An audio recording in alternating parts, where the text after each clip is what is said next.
Welcome back to Driven to Win. Today we continue our full audiobook series, Crime and Punishment by Fyodor Dostoevsky. Let's begin the story. Part 3, Chapter 1. Raskolnikov got up and sat down on the sofa. He waved his hand weakly to Razumin to cut short the flow of warm and incoherent consolations he was addressing to his mother and sister, took them both by the hand, and for a minute or two gazed from one to the other without speaking. His mother was alarmed by his expression. It revealed an emotion agonizingly poignant, and at the same time something immovable, almost insane. Pulcheria Alexandrovna began to cry. Avdotya Romanovna was pale. Her hand trembled in her brother's. "Go home. With him," he said in a broken voice, pointing to Razumin. "Goodbye till tomorrow. Tomorrow everything. Is it long since you arrived?" "This evening, Rodia," answered Pulcheria Alexandrovna. "The train was awfully late. But, Rodia, nothing would induce me to leave you now. I will spend the night here near you. Don't torture me," he said with a gesture of irritation. "I will stay with him," cried Razumin. "I won't leave him for a moment. Bother all my visitors. Let them rage to their heart's content. My uncle is presiding there." How can I thank you?" Pulcheria Alexandrovna was beginning, once more pressing Razumin's hands. But Raskolnikov interrupted her again. "I can't have it. I can't have it," he repeated irritably. "Don't worry me. Enough. Go away. I can't stand it." "Come, Mama. Come out of the room at least for a minute," Dunya whispered in dismay.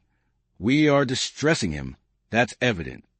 "Mayn't I look at him after 3 years?" wept Pulcheria Alexandrovna. "Stay," he stopped him again. "You keep interrupting me and my ideas get muddled." "Have you seen Luzin?" "No, Rodia, but he knows already of our arrival. We have heard, Rodia, that Pyotr Petrovitch was so kind as to visit you today." Pulcheria Alexandrovna added somewhat timidly, "Yes, he was so kind. Dunya, I promised Luzin I'd throw him downstairs and told him to go to hell." "Rodia, what are you saying? Surely, you don't mean to tell us—" Pulcheria Alexandrovna began in alarm, but she stopped, looking at Dunya. Avdotya Romanovna was looking attentively at her brother, waiting for what would come next. Both of them had heard of the quarrel from Nastasia, so far as she had succeeded in understanding and reporting it, and were in painful perplexity and suspense. "Dunya," Raskolnikov continued with an effort, "I don't want that marriage. So at the first opportunity tomorrow you must refuse Luzin, so that we may never hear his name again." "Good heavens!" cried Pulcheria Alexandrovna. "Brother, think what you are saying." Avdotya Romanovna began impetuously, but immediately checked herself. "You are not fit to talk now. Perhaps you are tired," she added gently. "You think I am delirious? No, you are marrying Luzin for my sake. But I won't accept the sacrifice, and so write a letter before tomorrow to refuse him. Let me read it in the morning, and that will be the end of it." "That I can't do," the girl cried, offended. "What right have you—" "Dunya, you are hasty, too. Be quiet. Tomorrow—" "Don't you see?" the mother interposed in dismay. "Better come away. He is raving," Razumin cried tipsily. "Or how would he dare? Tomorrow all this nonsense will be over. Today he certainly did drive him away. That was so. And Luzin got angry, too. He made speeches here, wanted to show off his learning, and he went out crestfallen. Then it's true," cried Pulcheria Alexandrovna. "Goodbye till tomorrow, brother," said Dunya compassionately. "Let's go, mother." "Goodbye, Rodia." "Do you hear, sister?" he repeated after them, making a last effort. "I am not delirious. This marriage is an infamy. Let me act like a scoundrel, but you mustn't. One is enough, and though I am a scoundrel, I wouldn't own such a sister. It's me or Luzin. Go now. But you're out of your mind." "Despot!" roared Razumin. But Raskolnikov did not, and perhaps could not, answer. He lay down on the sofa and turned to the wall, utterly exhausted. Avdotya Romanovna looked with interest at Razumin. Her black eyes flashed. Razumin positively started at her glance. Pulcheria Alexandrovna stood overwhelmed. Nothing would induce me to go, she whispered in despair to Razumihin. I will stay somewhere here. Escort Dunya home. You'll spoil everything, Razumihin answered in the same whisper, losing patience. Come out onto the stairs, anyway. Nastasia, show a light. I assure you, he went on in a half-whisper on the stairs, that he was almost beating the doctor and me this afternoon. Do you understand? The doctor himself. Even he gave way and left him, so as not to irritate him. I remained downstairs on guard, but he dressed at once and slipped off, and he will slip off again if you irritate him at this time of night and will do himself some mischief. What are you saying? And Avdotya Romanovna can't possibly be left in those lodgings without you. Just think where you are staying. That blackguard Pyotr Petrovitch couldn't find you better lodgings. But you know I've had a little to drink, and that's what makes me swear. Don't mind it. But I'll go to the landlady here, Pulcheria Alexandrovna insisted. I'll beseech her to find some corner for Dunya and me for the night. I can't leave him like that. I cannot. This conversation took place on the landing just before the landlady's door. Nastasia lighted them from a step below. Razumihin was in extraordinary excitement.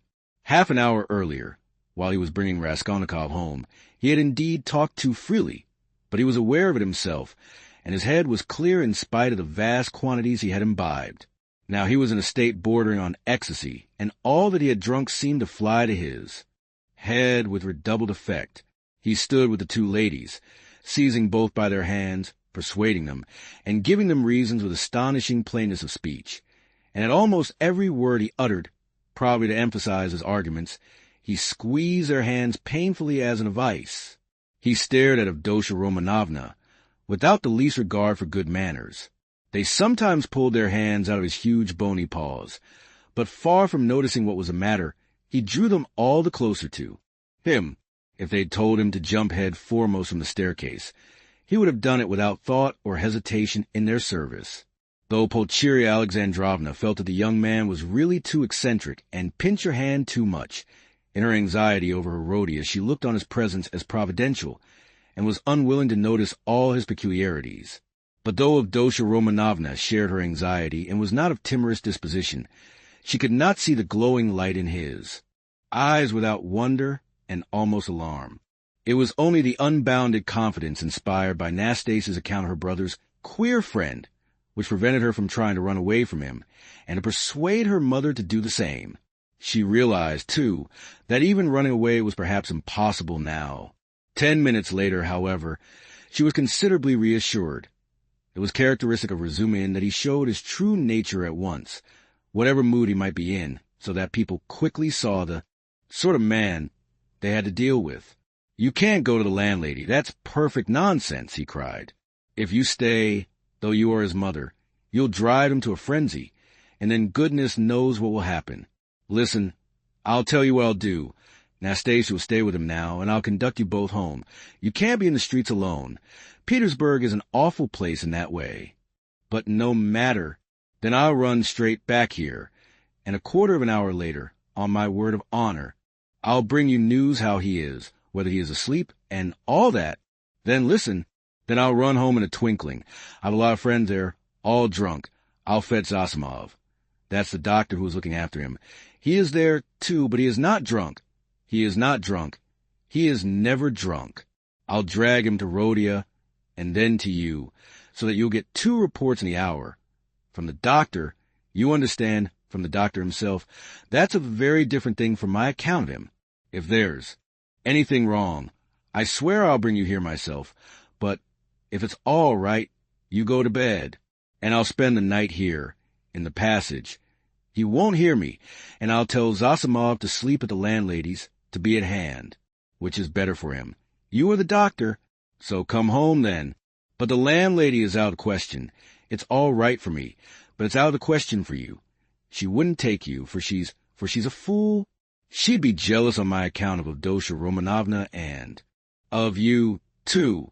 If you want to know, of Avdotya Romanovna, certainly. She is an absolutely unaccountable character. But I am a fool, too. No matter. Come along. Do you trust me? Come. Do you trust me or not? Let us go, mother. said Avdotya Romanovna. "He will certainly do what he has promised. He has saved Rodya already, and if the doctor really will consent to spend the night here, what could be better? You see, you understand me, because you are an angel." Razumin cried in ecstasy. "Let us go. Nastasia, fly upstairs and sit with him with a light. I'll come in a quarter of an hour." Though Pulcheria Alexandrovna was not perfectly convinced, she made no further resistance. Razumin gave an arm to each and drew them down the stairs. He still made her uneasy, as though he was competent and good-natured. Was he capable of carrying out his promise? He seemed in such a condition. "Ah, I see you think I am in such a condition." Razumihin broke in upon her thoughts, guessing them, as he strolled along the pavement with huge steps, so that the two ladies could hardly keep up with him. A fact he did not observe, however. "Nonsense. That is, I am drunk like a fool, but that's not it. I am not drunk from wine. It's seeing you has turned my head. But don't mind me. Don't take any notice. I am talking nonsense. I am not worthy of you. I am utterly unworthy of you. The minute I've taken you home, I'll pour a couple of pailfuls of water over my head in the gutter here, and then I shall be all right. If only you knew how I love you both. Don't laugh, and don't be angry. You may be angry with anyone, but not with me. I am his friend, and therefore I am your friend, too. I had a presentiment. Last year, there was a moment, though it wasn't presentiment really, for you seem to have fallen from heaven, and I expect I shan't sleep all night. Zosimov was afraid a little time ago that he would go mad. That's why he mustn't be irritated." "What do you say?" cried the mother. "Did the doctor really say that?" asked Avdotya Romanovna, alarmed. "Yes, but it's not so. Not a bit of it. He gave him some medicine, a powder, I saw it, and then you're coming here. Ah, it would have been better if you had come tomorrow. It's a good thing we went away. And in an hour Zosimov himself will report to you about everything. He is not drunk, and I shan't be drunk. And what made me get so tight? Because they got me into an argument. Damn them. I've sworn never to argue. They talk such trash. I almost came to blows. I've left my uncle to preside. Would you believe they insist on complete absence of individualism, and that's just what they relish. Not to be themselves, to be as unlike themselves as they can. That's what they regard as the highest point of progress. If only their nonsense were their own, but as it is, listen." Pulcheria Alexandrovna interrupted timidly, but it only added fuel to the flames. "What do you think?" shouted Razumin, louder than ever. "You think I am attacking them for talking nonsense. Not a bit. I like them to talk nonsense. That's man's one privilege over all creation. Through error you come to the truth. I am a man because I err.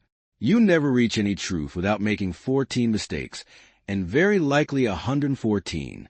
And a fine thing, too, in its way. But we can't even make mistakes on our own account. Talk nonsense, but talk your own. Nonsense, and I'll kiss you for it. To go wrong in one's own way is better than to go right in someone else's. In the first case, you are a man. In the second, you're no better than a bird. Truth won't escape you, but life can be cramped. There have been examples. And what are we doing now?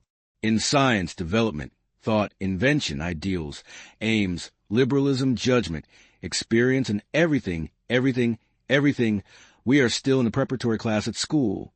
We prefer to live on other people's ideas. It's what we are used to. Am I right? Cried Razumin, pressing and shaking the two ladies' hands. Oh, mercy, I do not know, cried poor Pulcheria Alexandrovna. Yes, though I don't agree with you in everything, added Avdotya Romanovna earnestly, and at once uttered a cry, for he squeezed her hand so painfully. Yes, you say yes. Well, after that he cried in a transport. You're a fount of goodness, purity, sense, and perfection. Give me your hand. You give me yours, too. I want to kiss your hands here at once, on my knees. And he fell on his knees on the pavement, fortunately at that time deserted. Leave off. I entreat you, what are you doing? Pulcheria Alexandrovna cried, greatly distressed.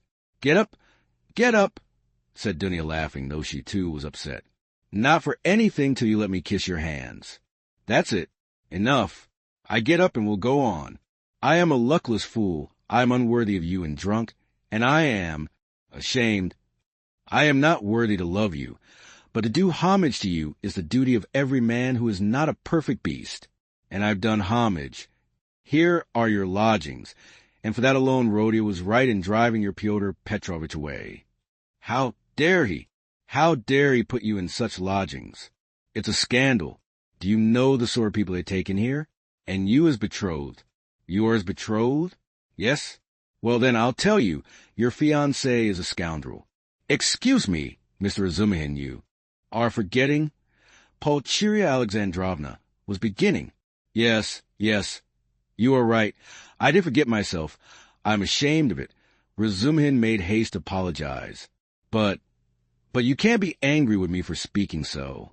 For I speak sincerely and not because HM, that would be disgraceful. In fact, not because I'm in HM. Well, anyway, I won't say why I daren't. But we all saw today when he came in that man is not of our sort. Not because he had his hair curled at the barber's. Not because he was in such a hurry to show his wit, but because he is a spy, a speculator, because he is a skinflint and a buffoon. That's evident. Do you think him clever? No, he is a fool. And is he a match for you? Good heavens! Do you see, ladies? He stopped suddenly on the way upstairs to their rooms. Though all my friends are drunk, yet they are all honest. And though we do talk a lot of trash, and I do, too, yet we shall talk our way to the truth at last, for we are on the right path, while Fyodor Petrovitch is not on the right path, though I've been calling him all sorts of names just now. I do respect them all. Though I don't respect Zametov, I like him, for he is a puppy, and that bullock Zosimov, because he is an honest man and knows his work. But enough, it's all said and forgiven. Is it forgiven? Well, then let's go on. I know this corridor. I've been here. There was a scandal here at number 3. Where are you here? Which number? 8? Well, lock yourselves in for the night. Then, don't let anybody in. In a quarter of an hour, I'll come back with news. And half an hour later, I'll bring Zosimov. You'll see. Goodbye, I'll run. Good heavens! Dunya, what is going to happen? Said Pulcheria Alexandrovna, addressing her daughter with anxiety and dismay. Don't worry yourself, mother, said Dunya, taking off her hat and cape. God has sent this gentleman to our aid.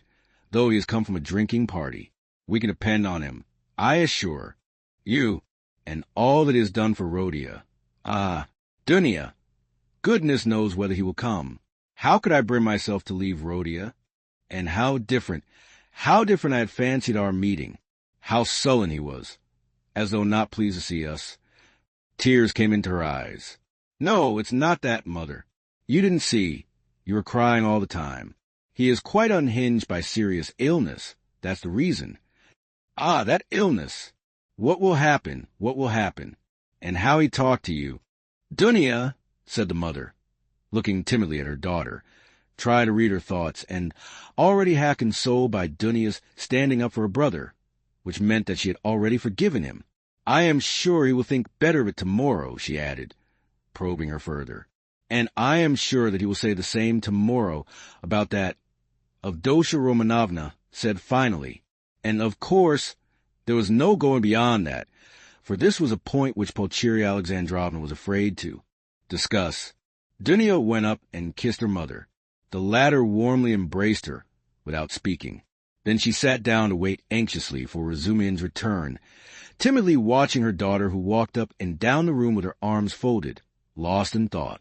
This walking up and down when she was thinking was a habit of Avdotya Romanovna's, and the mother was always afraid to break in on her daughter's mood at such moments. Razumihin, of course, was ridiculous in his sudden drunken infatuation for Avdotya Romanovna. Yet apart from his eccentric condition, many people would have thought it justified if they had seen Avdotya Romanovna, especially at that moment when she was walking to and fro with folded arms, pensive and melancholy. Avdotya Romanovna was remarkably good-looking. She was tall, strikingly well-proportioned, strong and self-reliant. The latter quality was apparent in every gesture, though it did not in the least detract from the grace and softness of her movements. In face, she resembled her brother, but she might be described as really beautiful. Her hair was dark brown, a little lighter than her brother's.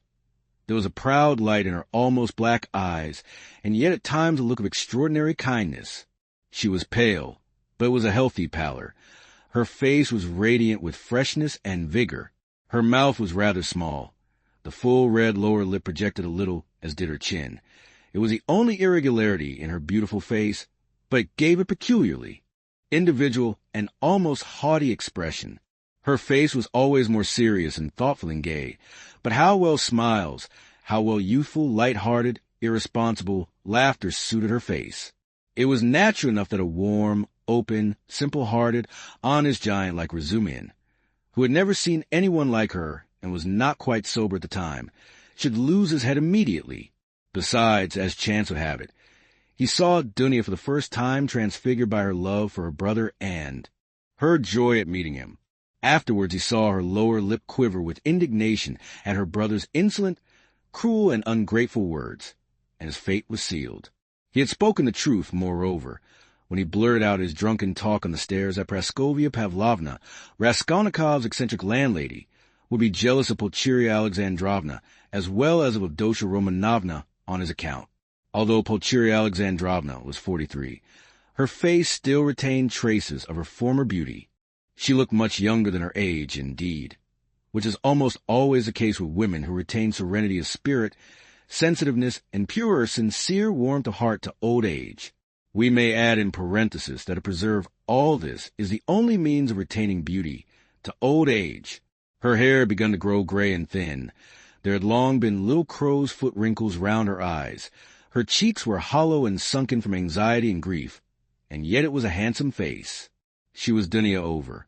Again, 20 years older, but without the projecting underlip. Pulcheria Alexandrovna was emotional, but not sentimental, timid and yielding, but only to a certain point. She could give way and accept a great deal even of what was contrary to her convictions. But there was a certain barrier fixed by honesty, principle, and the deepest convictions which nothing would induce her to cross.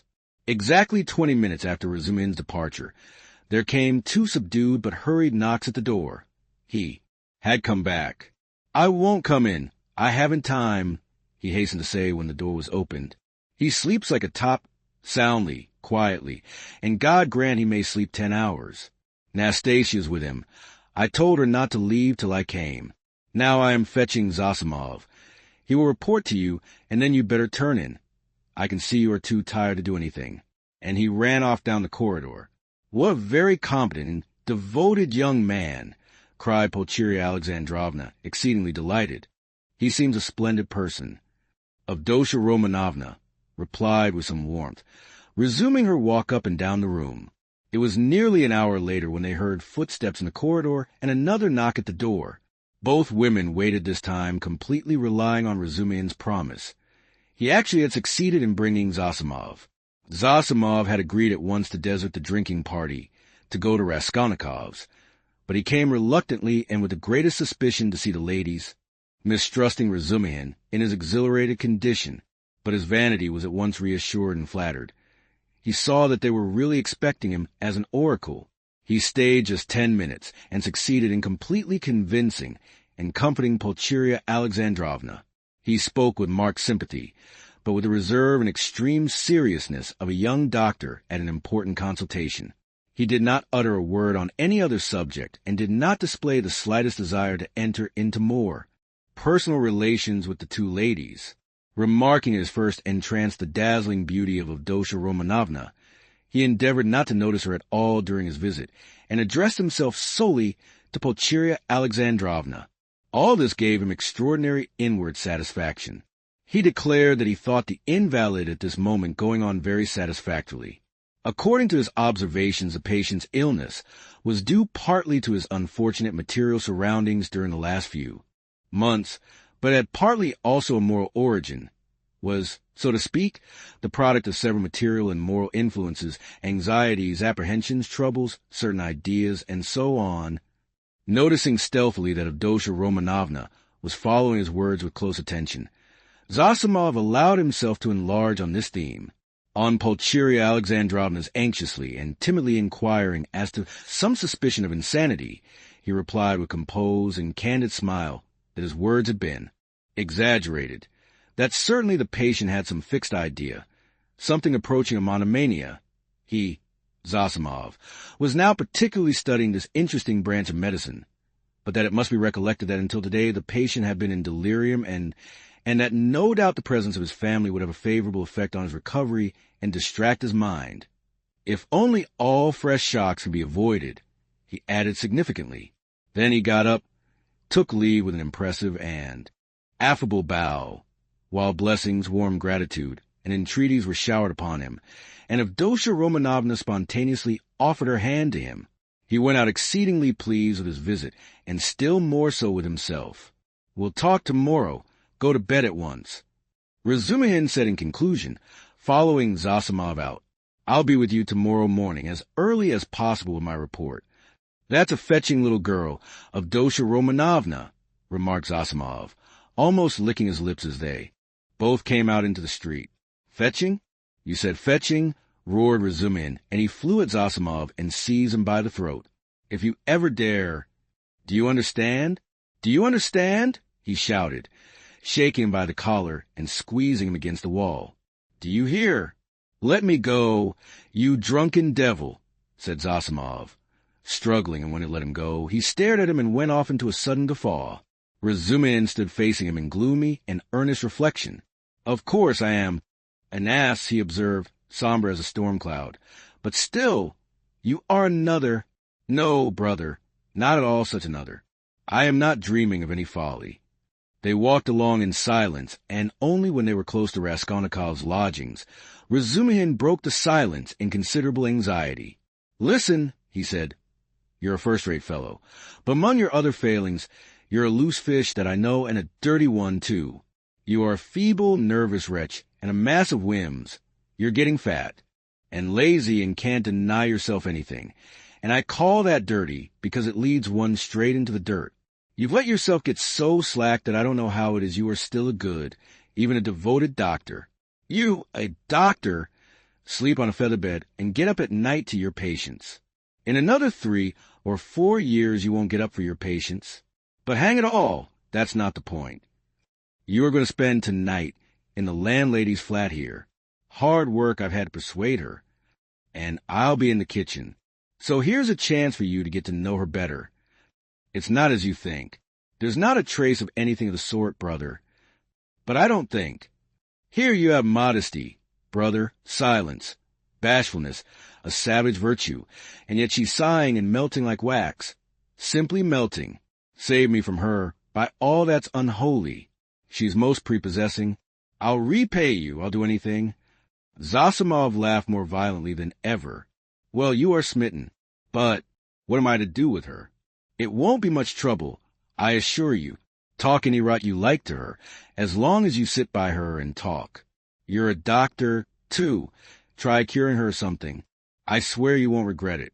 She has a piano, and you know, I strum a little. I have a song there, a genuine Russian one. I shed hot tears.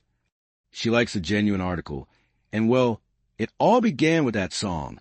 Now you're a regular performer, a maitre, a Rubinstein. I assure you, you won't regret it. But have you made her some promise? Something signed? A promise of marriage, perhaps?" Nothing, absolutely nothing of the kind. Besides, she is not that sort at all. Chebarov tried that. "Well then, drop her." "But I can't drop her like that." "Why can't you?" "Well, I can't, that's all about it. There's an element of attraction here. Brother." "Then why have you fascinated her?" "I haven't fascinated her. Perhaps I was fascinated myself in my folly. But she won't care a straw. Whether it's you or I, so long as somebody sits beside her, sighing. I can't explain the position, brother. Look here, you are good at mathematics and working at it now. Begin teaching her the integral calculus. Upon my soul, I'm not joking, I'm in earnest. It'll be just the same to her.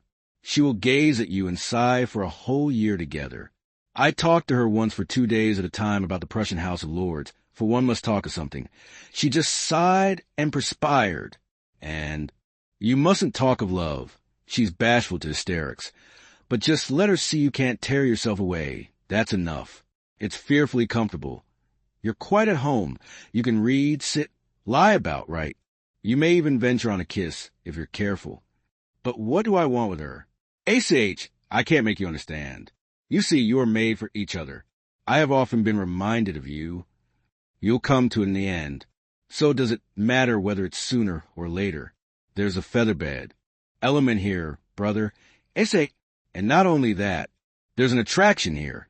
Here you have the end of the world, an anchorage, a quiet haven, the navel of the earth, the three fishes at the foundation of the world, the essence of pancakes, of savory fish pies, of the evening samovar, of soft sighs and warm shawls, and hot stoves to sleep on, as snug as though you were dead, and yet you're alive, the advantages of both at once. Well, hang it, brother, what stuff I'm talking. It's bedtime. Listen, I sometimes wake up at night, so I'll go in and look at him. But there's no need, it's all right. Don't you worry yourself. Yet if you like, you might just look in once, too. But if you notice anything, delirium or fever, wake me at once. But there can't be. Chapter 2. Razumihin waked up next morning at 8 o'clock, troubled and serious. He found himself confronted with many new and unlooked-for perplexities.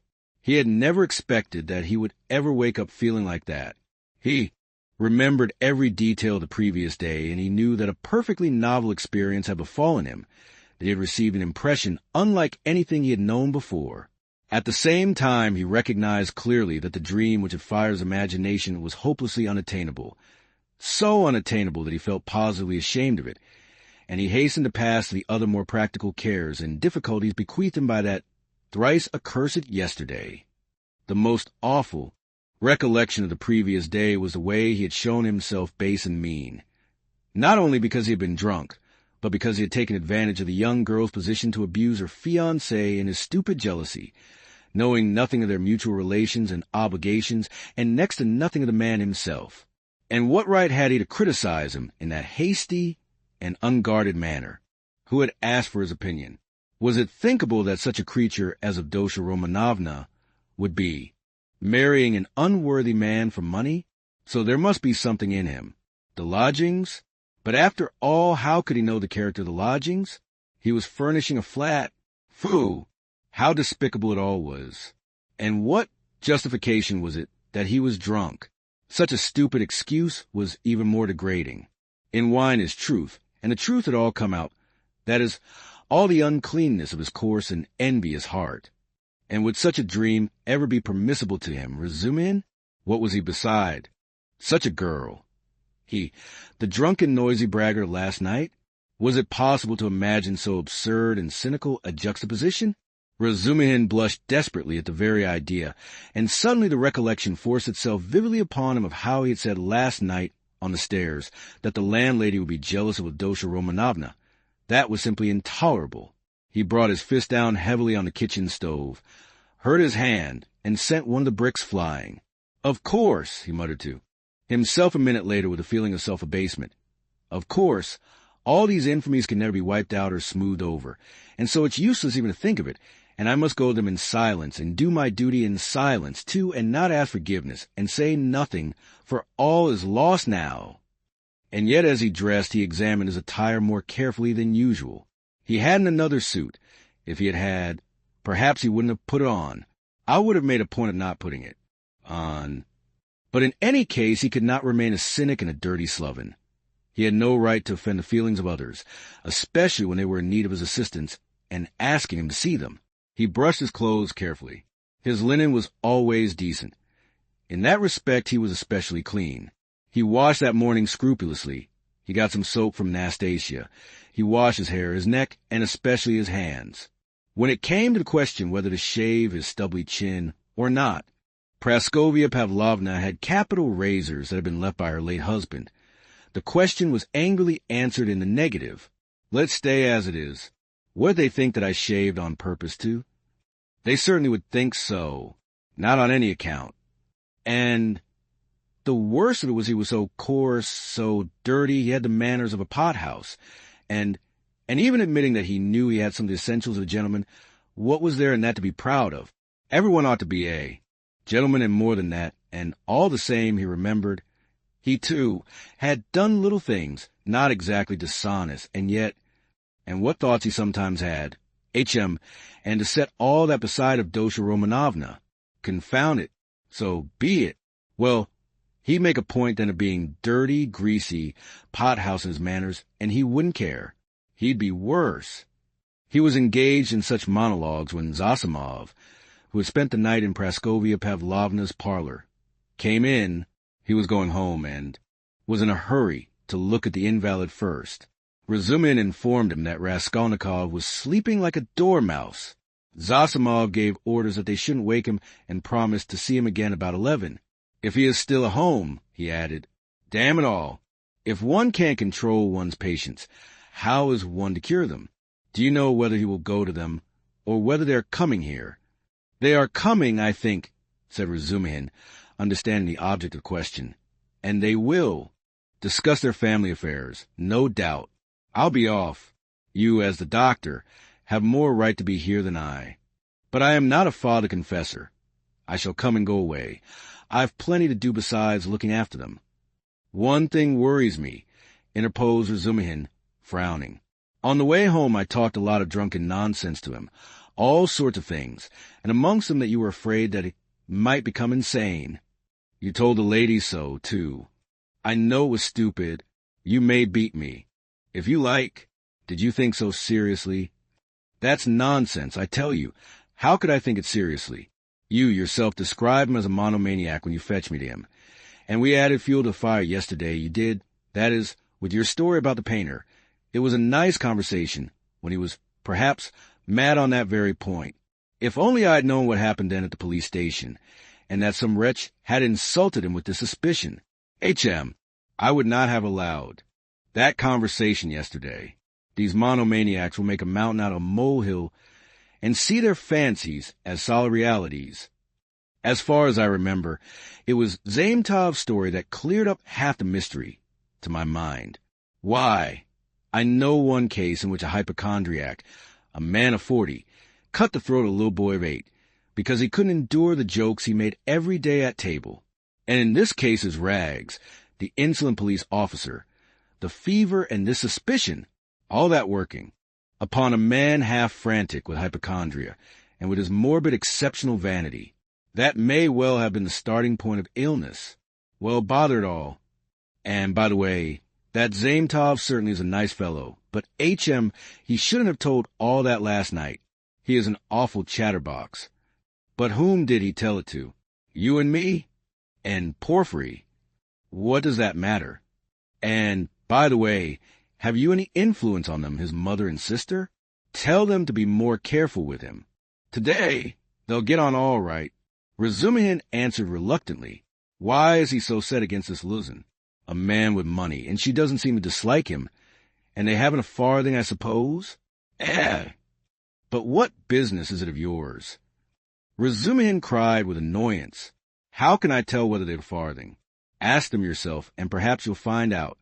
Phoo! What an ass you are sometimes. Last night's wine has not gone off yet. Goodbye. Thank your Praskovia Pavlovna from me for my night's lodging. She locked herself in, made no reply to my bonjour through the door. She was up at 7 o'clock. The samovar was taken in to her from the kitchen. I was not vouchsafed a personal interview. At 9 o'clock, precisely, Razumihin reached the lodgings at Bakleyev's house. Both ladies were waiting for him with nervous impatience. They had risen at 7 o'clock, or earlier. He entered looking as black as night, bowed awkwardly, and was at once furious with himself for it. He had reckoned without his host.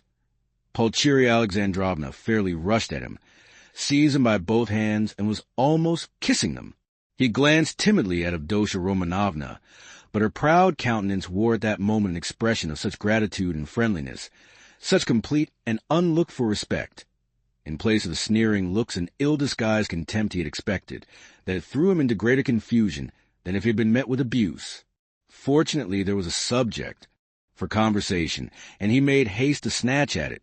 Hearing that everything was going well, and that Rhodia had not yet waked, Pulcheria Alexandrovna declared that she was glad to hear it, because she had something which it was very, very necessary to talk over beforehand.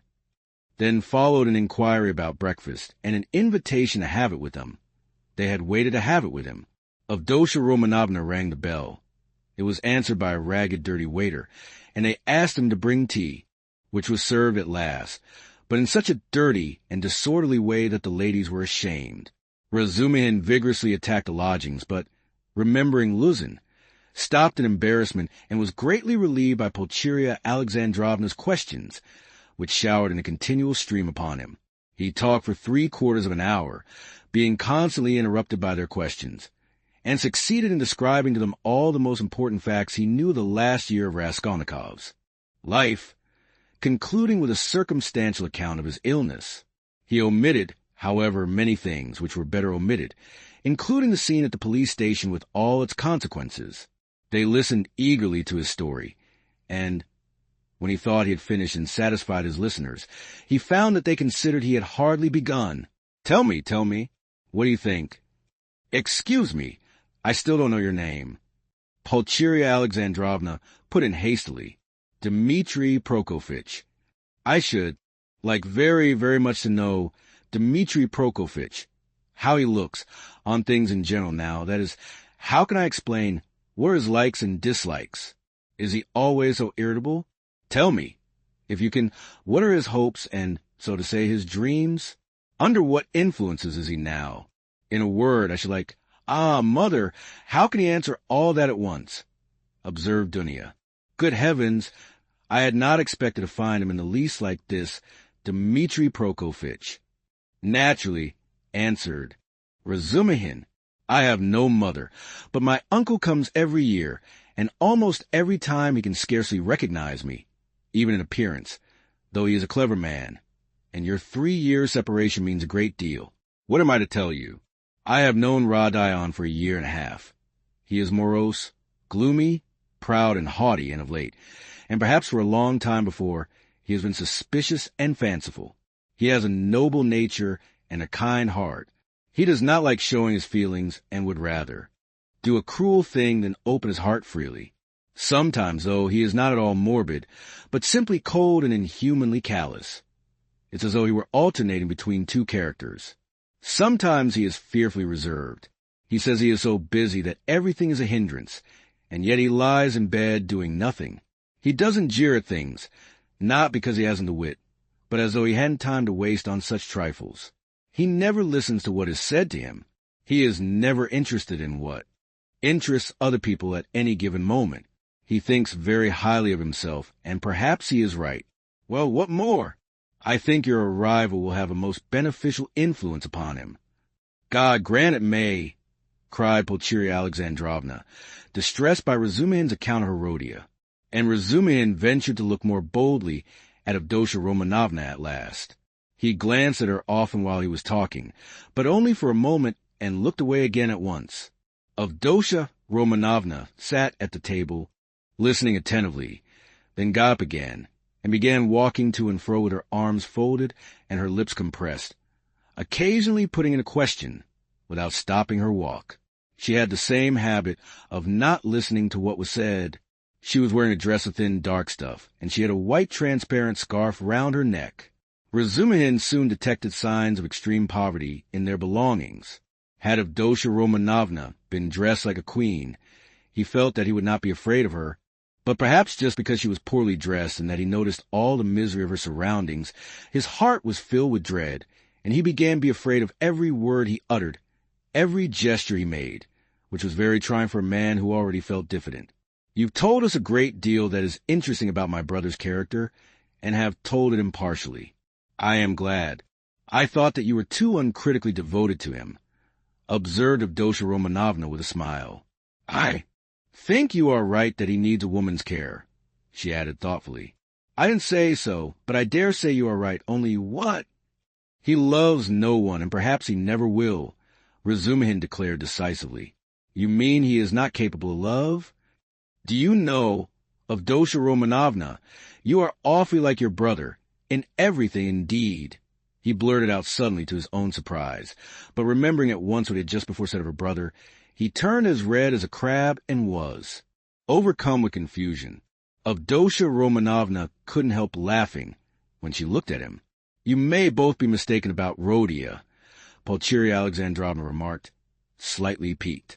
I am not talking of our present difficulty, Dunya. What Fyodor Petrovitch writes in this letter and what you and I have supposed may be mistaken. But you can't imagine, Dmitri Prokofitch, how moody and, so to say, capricious he is. I never could depend on what he would do when he was only 15. And I am sure that he might do something now that nobody else would think of doing. Well, for instance, do you know how a year and a half ago he astounded me and gave me a shock that nearly killed me when he had the idea of marrying that girl? What was her name? His landlady's daughter. Did you hear about that affair? Asked Avdotya Romanovna. Do you suppose, Pulcheria Alexandrovna continued warmly, do you suppose that my tears, my entreaties, my illness, my possible death from grief, our poverty would have made him pause?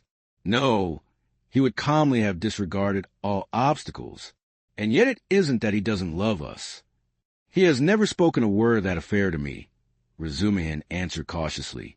But I did hear something from Praskovia Pavlovna herself, though she is by no means a gossip. And what I heard certainly was rather strange. And what did you hear? Both the ladies asked at once. Well, nothing very special. I only learned that the marriage, which only failed to take place through the girl's death, was not at all to Praskovia Pavlovna's liking. They say, too, the girl was not all pretty.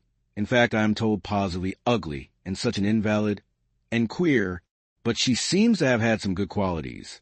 She must have had some good qualities, or it's quite inexplicable.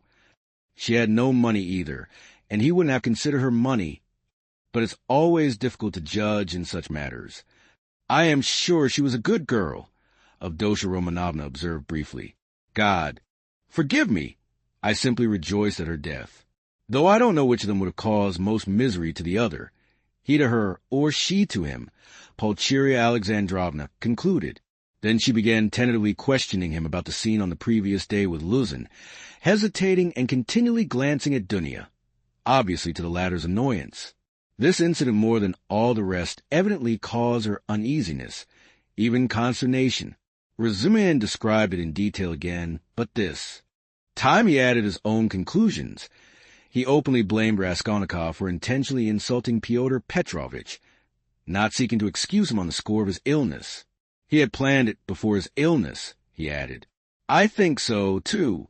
Pulcheria Alexandrovna agreed with a dejected air, but she was very much surprised at hearing Razumihin express himself so carefully, and even with a certain respect about Fyodor Petrovitch. Avdotya Romanovna, too, was struck by it. So this is your opinion of Fyodor Petrovitch? Pulcheria Alexandrovna could not resist asking. I can have no other opinion of your daughter's future husband, Razumihin answered firmly and with warmth. And I don't say it simply from vulgar politeness, but simply because Avdotya Romanovna has of her own free will deigned to accept this man. If I spoke so rudely of him last night, it was because I was disgustingly drunk and mad besides. Yes, mad, crazy. I lost my head completely, and this morning I am ashamed of it. He crimsoned and ceased speaking. Avdotya Romanovna flushed, but did not break the silence. She had not uttered a word from the moment they began to speak of Luzin. Without her support, Pulcheria Alexandrovna obviously did not know what to do. At last, faltering and continually glancing at her daughter, she confessed that she was exceedingly worried by one circumstance. You see, Dmitri Prokofitch, she began. I'll be perfectly open with Dmitri Prokofitch, Dunya. Of course, mother, said Avdotya Romanovna emphatically. This is what it is, she began in haste, as though the permission to speak of her trouble lifted a weight off her mind. Very early this morning we got a note from Fyodor Petrovitch in reply to our letter announcing our arrival. He promised to meet us at the station, you know.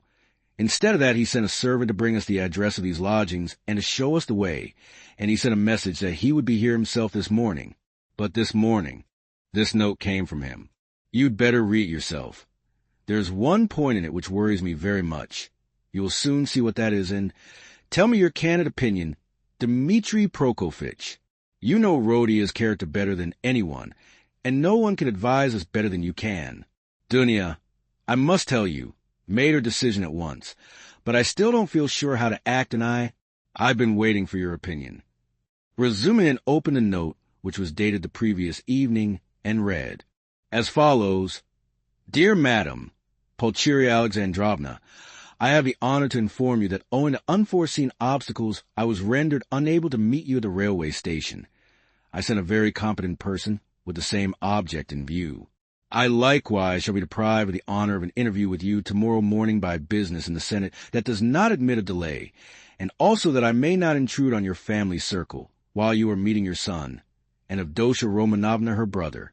I shall have the honor of visiting you and paying you my respects at your lodgings not later than tomorrow evening at 8 o'clock precisely, and herewith I venture to present my earnest, and, I may add, imperative request that Rodion Romanovitch may not be present at our interview, as he offered me a gross and unprecedented affront on the occasion of my visit to him in his illness yesterday.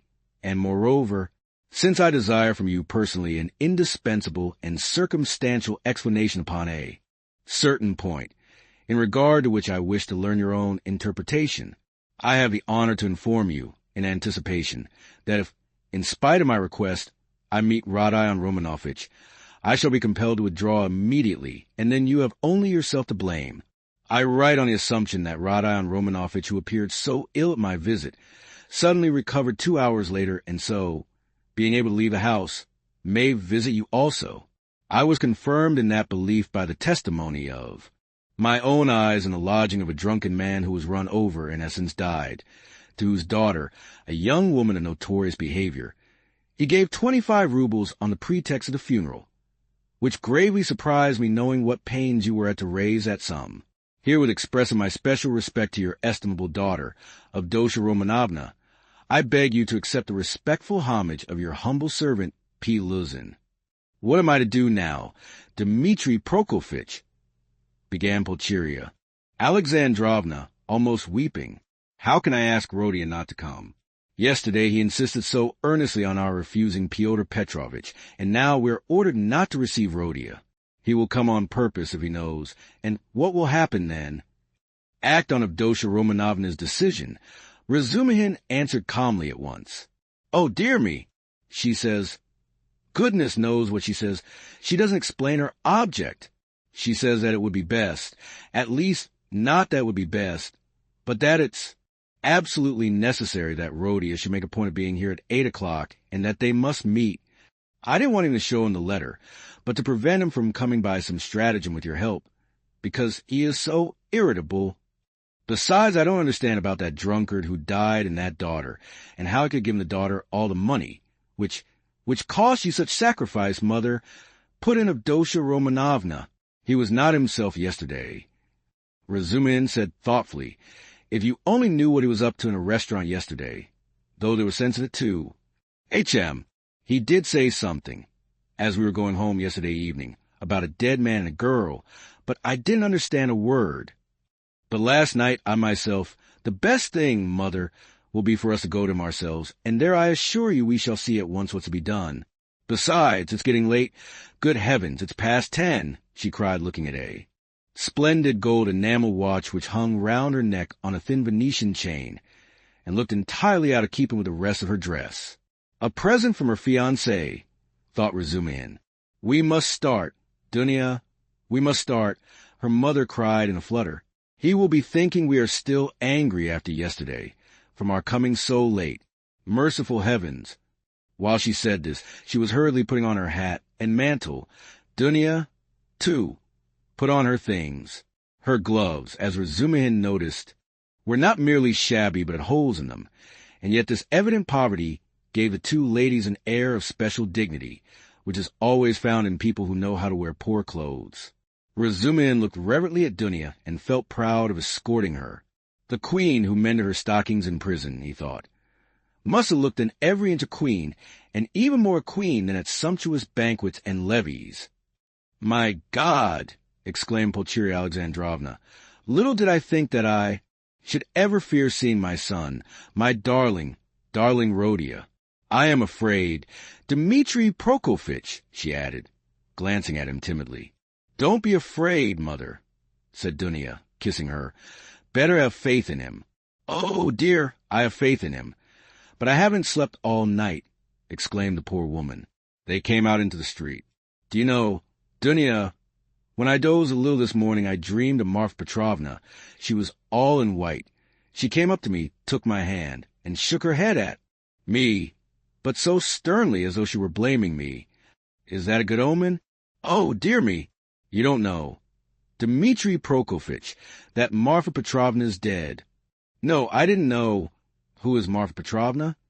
She died suddenly, and only fancy, afterwards Mama, put in Dunya, he doesn't know who Marfa Petrovna is. I don't know, and I was thinking that you knew all about us. Forgive me, Dmitri Prokofitch, I don't know what I am thinking about these last few days. I look upon you really as a providence for us, and so I took it for granted that you knew all about us. I look on you as a relation. Don't be angry with me for saying so. Dear me, what's the matter with your right hand? Have you knocked it? Yes, I bruised it, muttered Razumin overjoyed. I sometimes speak too much from the heart, so that Dunya finds fault with me. But, dear me, what a cupboard he lives in. I wonder whether he is awake? Does this woman, his landlady, consider a room? Listen, you say he does not like to show his feelings, so perhaps I shall annoy him with my weaknesses? Do advise me. Dmitri Prokofitch, how am I to treat him? I feel quite distracted, you know. Don't question him too much about anything if you see him frown. Don't ask him too much about his health. He doesn't like that. Ah, Dmitri Prokofitch, how hard it is to be a mother. But here are the stairs. What an awful staircase. Mother, you are quite pale. Don't distress yourself, darling, said Dunya caressing her. Then with flashing eyes she added, he ought to be happy at seeing you, and you are tormenting yourself so. Wait, I'll peep in and see whether he has waked up. The ladies slowly followed Razumin, who went on before, and when they reached the landlady's door on the 4th story, they noticed that her door was a tiny crack open, and that 2 keen black eyes were watching them from the darkness within. When their eyes met, the door was suddenly shut with such a slam that Pulcheria Alexandrovna almost cried out. Chapter 3. He is well, quite well. Zosimov cried cheerfully as they entered. He had come in 10 minutes earlier, and was sitting in the same place as before on the sofa. Raskolnikov was sitting in the opposite corner, fully dressed and carefully washed and combed, as he had not been for some time past. The room was immediately crowded, yet Nastasia managed to follow the visitors in and stayed to listen. Raskolnikov really was almost well as compared with his condition the day before, but he was still pale, listless, and somber. He looked like a wounded man, or one who has undergone some terrible physical suffering. His brows were knitted, his lips compressed, his eyes feverish. He spoke little and reluctantly, as though performing a duty, and there was a restlessness in his movements. He only wanted a sling on his arm, or a bandage on his finger, to complete the impression of a man with a painful abscess or a broken arm. The pale, somber face lighted up for a moment when his mother and sister entered, but this only gave a look of more intense suffering, in place of its listless dejection. The light soon died away, but the look of suffering remained, and Zosimov, watching and studying his patient with all the zest of a young doctor beginning to practice, noticed in him no joy at the arrival of his mother and sister, but a sort of bitter, hidden determination to bear another hour or 2 of inevitable torture. He saw later that almost every word of the following conversation seemed to touch on some sore place and irritate it. But at the same time he marveled at the power of controlling himself and hiding his feelings in a patient who the previous day had, like a monomaniac, fallen into a frenzy at the slightest word. Yes, I see myself now that I am almost well, said Raskolnikov, giving his mother and sister a kiss of welcome which made Pulcheria Alexandrovna radiant at once. And I don't say this as I did. Yesterday, he said, addressing Razumin, with a friendly pressure of his hand. Yes, indeed, I am quite surprised at him today, began Zosimov, much delighted at the lady's entrance, for he had not succeeded in keeping up a conversation with his patient for 10 minutes. In another 3 or 4 days, if he goes on like this, he will be just as before, that is, as he was a month ago or 2, or perhaps even 3. This has been coming on for a long while. Confess now that it has been perhaps your own fault, he added, with a tentative smile, as though still afraid of irritating him. It is very possible, answered Raskolnikov coldly. I should say, too, continued Zosimov with zest, that your complete recovery depends solely on yourself. Now that one can talk to you, I should like to impress upon you that it is essential to avoid the elementary, so to speak, fundamental causes tending to produce your morbid condition. In that case you will be cured. If not, it will go from bad to worse. These fundamental causes I don't know, but they must be known to you. You are an intelligent man, and must have observed yourself, of course. I fancy the first stage of your derangement coincides with your leaving the university. You must not be left without occupation, and so work in a definite aim set before you might, I fancy, be very beneficial. Yes, you are perfectly right. I will make haste and return to university, and then everything will go smoothly. Zosimov, who had begun his sage advice partly to make an effect before the ladies, was certainly somewhat mystified when, glancing at his patient, he observed unmistakable mockery on his face. This lasted an instant, however. Pulcheria Alexandrovna began at once thanking Zosimov, especially for his visit to their lodging the previous night. What? He saw you last night? Raskolnikov asked, as though startled. Then you have not slept either after your journey. Ach, Rodia. That was only till 2 o'clock. Dunya, and I never go to bed before 2 at home. I don't know how to thank him either, Raskolnikov went on, suddenly frowning and looking down, setting aside the question of payment. Forgive me for referring to it, he turned to Zosimov. I really don't know what I have done to deserve such special attention from you. I simply don't understand it, and it weighs upon me, indeed, because I don't understand it. I tell you so candidly. Don't be irritated. Zosimov forced himself to laugh. Assume that you are my first patient. Well, we fellows just beginning to practice love our first patients as if they were our children, and some almost fall in love with them. And of course, I am not rich in patience. I say nothing about him, added Raskolnikov, pointing to Razumihin, though he has had nothing for me either but insult and trouble. What nonsense he is talking. Why? You are in a sentimental mood today, are you? Shouted. Razumihin, if he had had more penetration, he would have seen that there was no trace of sentimentality in him, but something indeed quite the opposite. But Avdotya Romanovna noticed it. She was intently and uneasily watching her brother. As for you, mother, I don't dare to speak, he went on, as though repeating a lesson learned by heart. It is only today that I have been able to realize a little how distressed you must have been here yesterday, waiting for me to come back. When he had said this, he suddenly held out his hand to his sister, smiling without a word. But in this smile there was a flash of real, unfeigned feeling.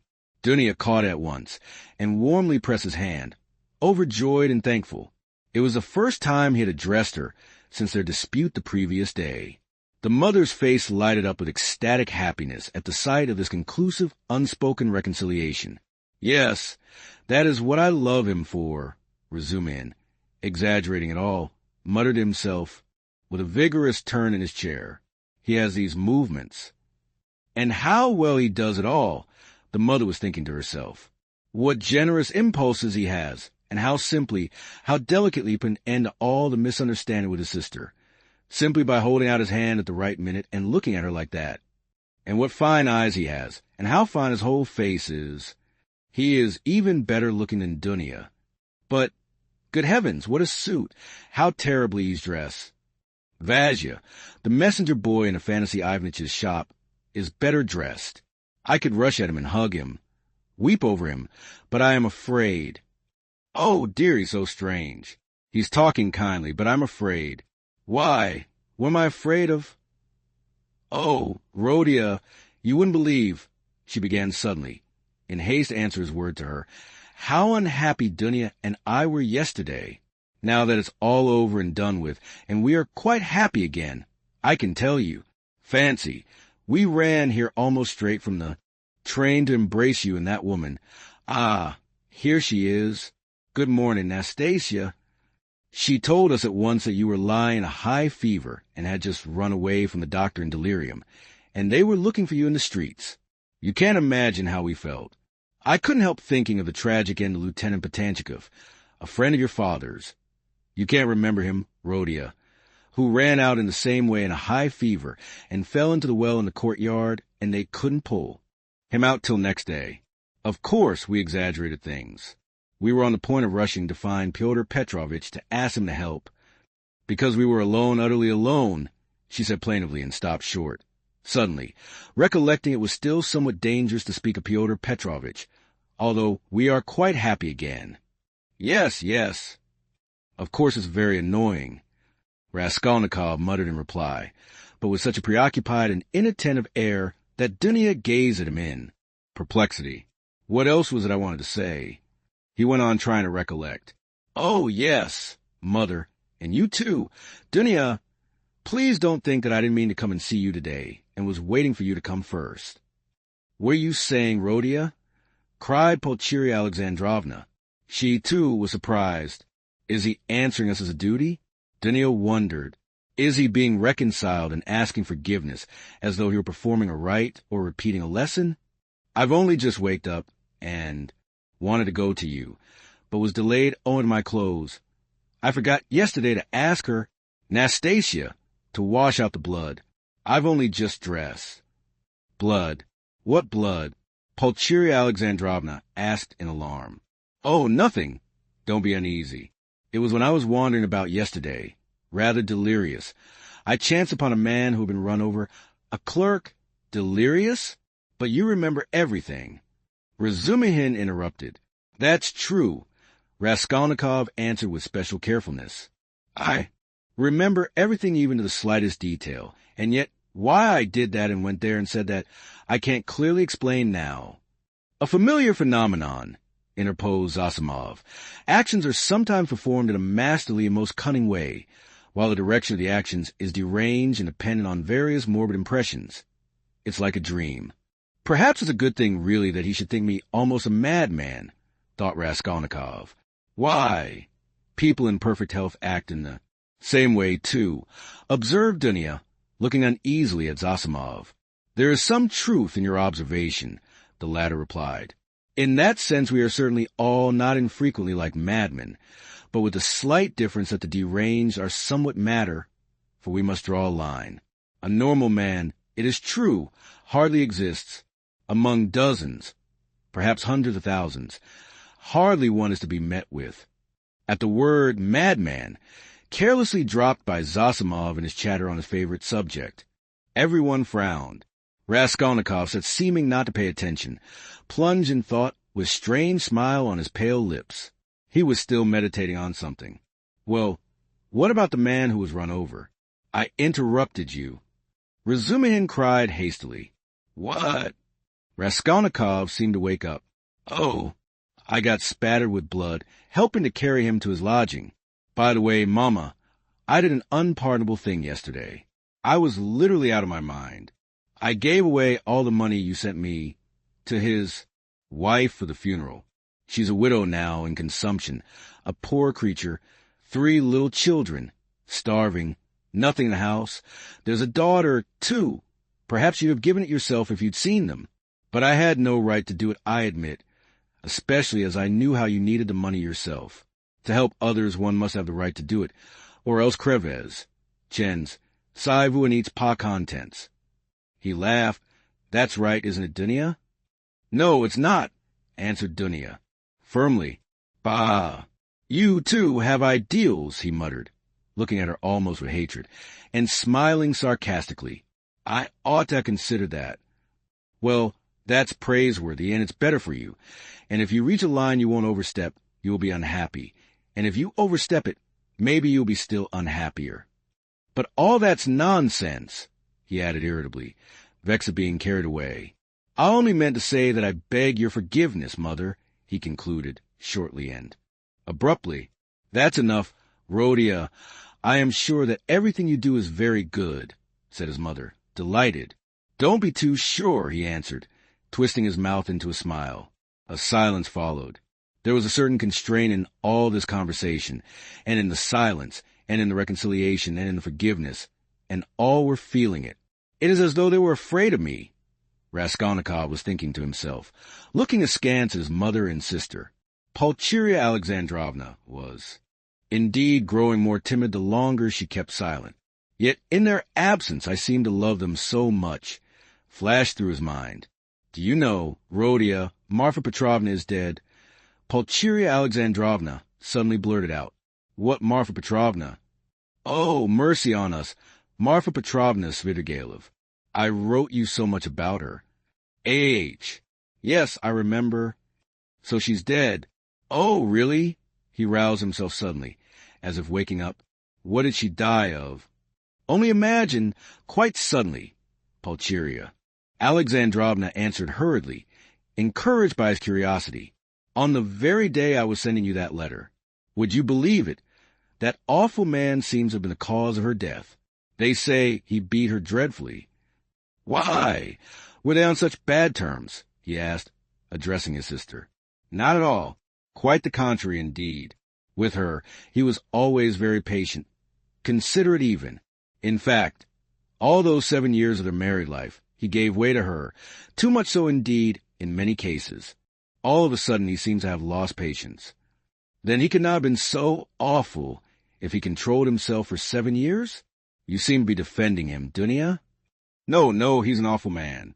I can imagine nothing more awful, Dunya answered, almost with shudder, knitting her brows and sinking into thought. That had happened in the morning. Pulcheria Alexandrovna went on hurriedly, and directly afterwards she ordered the horses to be harnessed to drive to the town immediately after dinner. She always used to drive to the town in such cases. She ate a very good dinner, I am told. After the beating, that was always her habit, and immediately after dinner, so as not to be late in starting, she went to bath house. You see, she was undergoing some treatment with baths. They have a cold spring there, and she used to bathe in it regularly every day, and no sooner had she got into the water when she suddenly had a stroke. I should think so, said Zosimov. And did he beat her badly? What does that matter? Put in Dunya. Hashem, but I don't know why you want to tell us such gossip, mother, said Raskolnikov irritably, as it were in spite of himself. Ah, my dear, I don't know what to talk about, broke from Pulcheria Alexandrovna. Why? Are you all afraid of me? He asked with constrained smile. That's certainly true, said Dunya, looking directly and sternly at her brother. Mother was crossing herself with terror as she came up the stairs. His face worked, as though in convulsion. Asich, what are you saying, Dunya? Don't be angry, please, Rhodia. Why did you say that, Dunya? Pulcheria Alexandrovna began, overwhelmed. You see, coming here, I was dreaming all the way in the train how we should meet, how we should talk over everything together, and I was so happy I did not notice the journey. But what am I saying? I am happy now. You should not, Dunya. I am happy now, simply in seeing you, Rhodia. Hush, mother. He muttered in confusion, not looking at her, but pressing her hand. We shall have time to speak freely of everything. As he said this, he was suddenly overwhelmed with confusion and turned pale. Again that awful sensation he had known of late passed with deadly chill over his soul.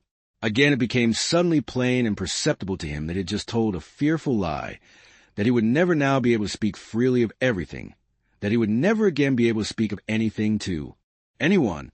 The anguish of this thought was such that for a moment he almost forgot himself. He got up from his seat, and not looking at anyone walked towards the door. What are you about? Cried Razumin, clutching him by the arm. He sat down again and began looking about him in silence. They were all looking at him in perplexity. But what are you all so dull for? He shouted, suddenly and quite unexpectedly. Do say something. What's the use of sitting like this? Come, do speak. Let us talk. We meet together and sit in silence. Come, anything. Thank God. I was afraid the same thing as yesterday was beginning again, said Pulcheria Alexandrovna, crossing herself. What is the matter, Rhodia? Asked Avdotya Romanovna, distrustfully. Oh, nothing. I remembered something, he answered, and suddenly laughed. Well, if you remembered something, that's all right. I was beginning to think. muttered Zosimov, getting up from the sofa. "It is time for me to be off." "I will. Looking again, perhaps, if I can." He made his bows and went out. "What an excellent man," observed Pulcheria Alexandrovna. "Yes, excellent, splendid, well-educated, intelligent," Raskolnikov began, suddenly speaking with surprising rapidity and a liveliness he had not shown till then. "I can't remember where I met him before my illness. I believe I have met him somewhere. And this is a good man, too." He nodded at Razumihin. "Do you like him, Dunya?" he asked her, and suddenly, for some unknown reason, laughed. "Very much," answered Dunya. "Phoo! What a pig you are!" Razumihin protested, blushing in terrible confusion, and he got up from his chair. Pulcheria Alexandrovna smiled faintly, but Raskolnikov laughed aloud. "Where are you off to?" "I must go." "You need not at all. Stay. Zosimov has gone, so you must—" "Don't go. What's the time? Is it 12 o'clock? What a pretty watch you have got, Dunya. But why are you all silent again? I do all the talking." "It was a present from Marfa Petrovna," answered Dunya. "And a very expensive one," added Pulcheria Alexandrovna. "Yeah, what a big one. Hardly like a lady's." "I like that sort," said Dunya. "So it is not a present from her fiancé," thought Razumihin, and was unreasonably delighted. "I thought it was Luzin's present," observed Raskolnikov. "No, he has not made Dunya any presents yet." "Yeah, and do you remember, Mother, I was in love and wanted to get married?" he said suddenly, looking at his mother, who was disconcerted by the sudden change of subject and the way he spoke of it. "Oh, yes, my dear." Pulcheria Alexandrovna exchanged glances with Dunya and Razumihin. Yes? What shall I tell you? I don't remember much indeed. She was such a sickly girl," he went on, growing dreamy and looking down again. "Quite an invalid. She was fond of giving alms to the poor, and was always dreaming of a nunnery, and once she burst into tears when she began talking to me about it. Yes, I remember. I remember very well. She was an ugly little thing. I really don't know what drew me to her then. I think it was because she was always ill. If she had been lame or hunchbacked, I believe I should have liked her better still." He smiled dreamily. "Yes, it was a sort of spring delirium." "No, it was not only spring delirium," said Dunya with warm feeling.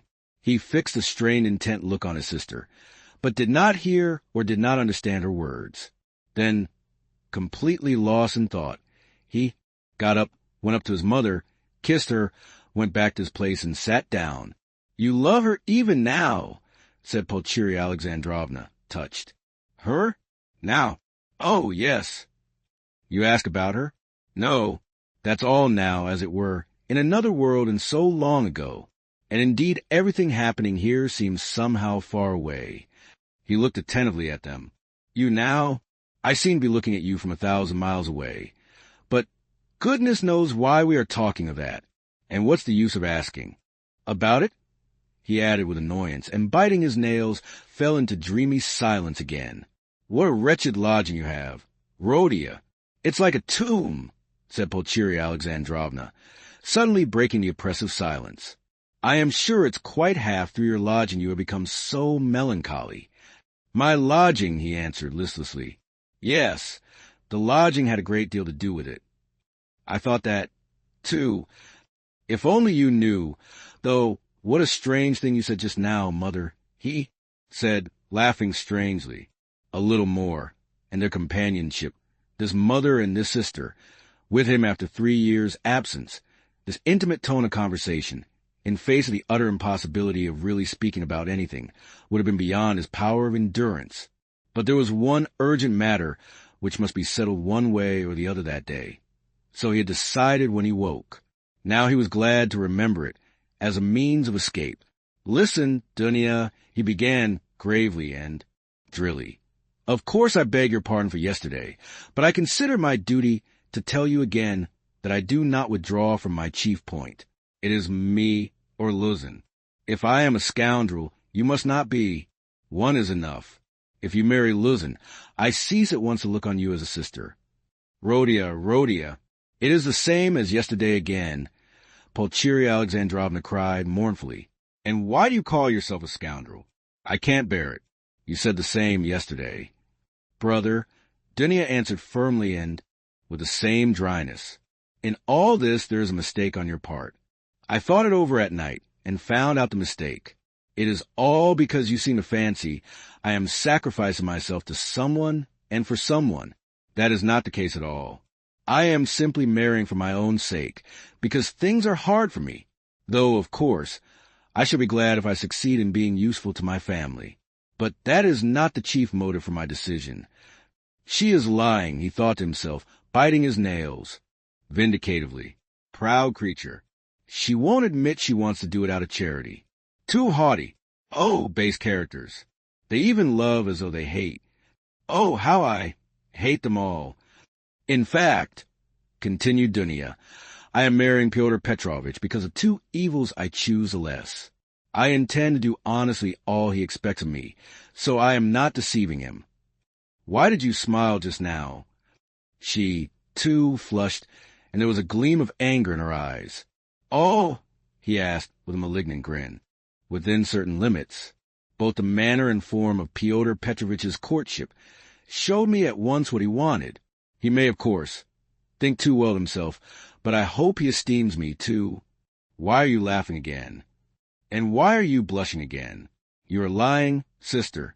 You are intentionally lying, simply from feminine obstinacy, simply to hold your own against me. You cannot respect Luzin. I have seen him and talked with him. So you are selling yourself for money, and so, in any case, you are acting basely, and I am glad at least that you can blush for it. It is not true.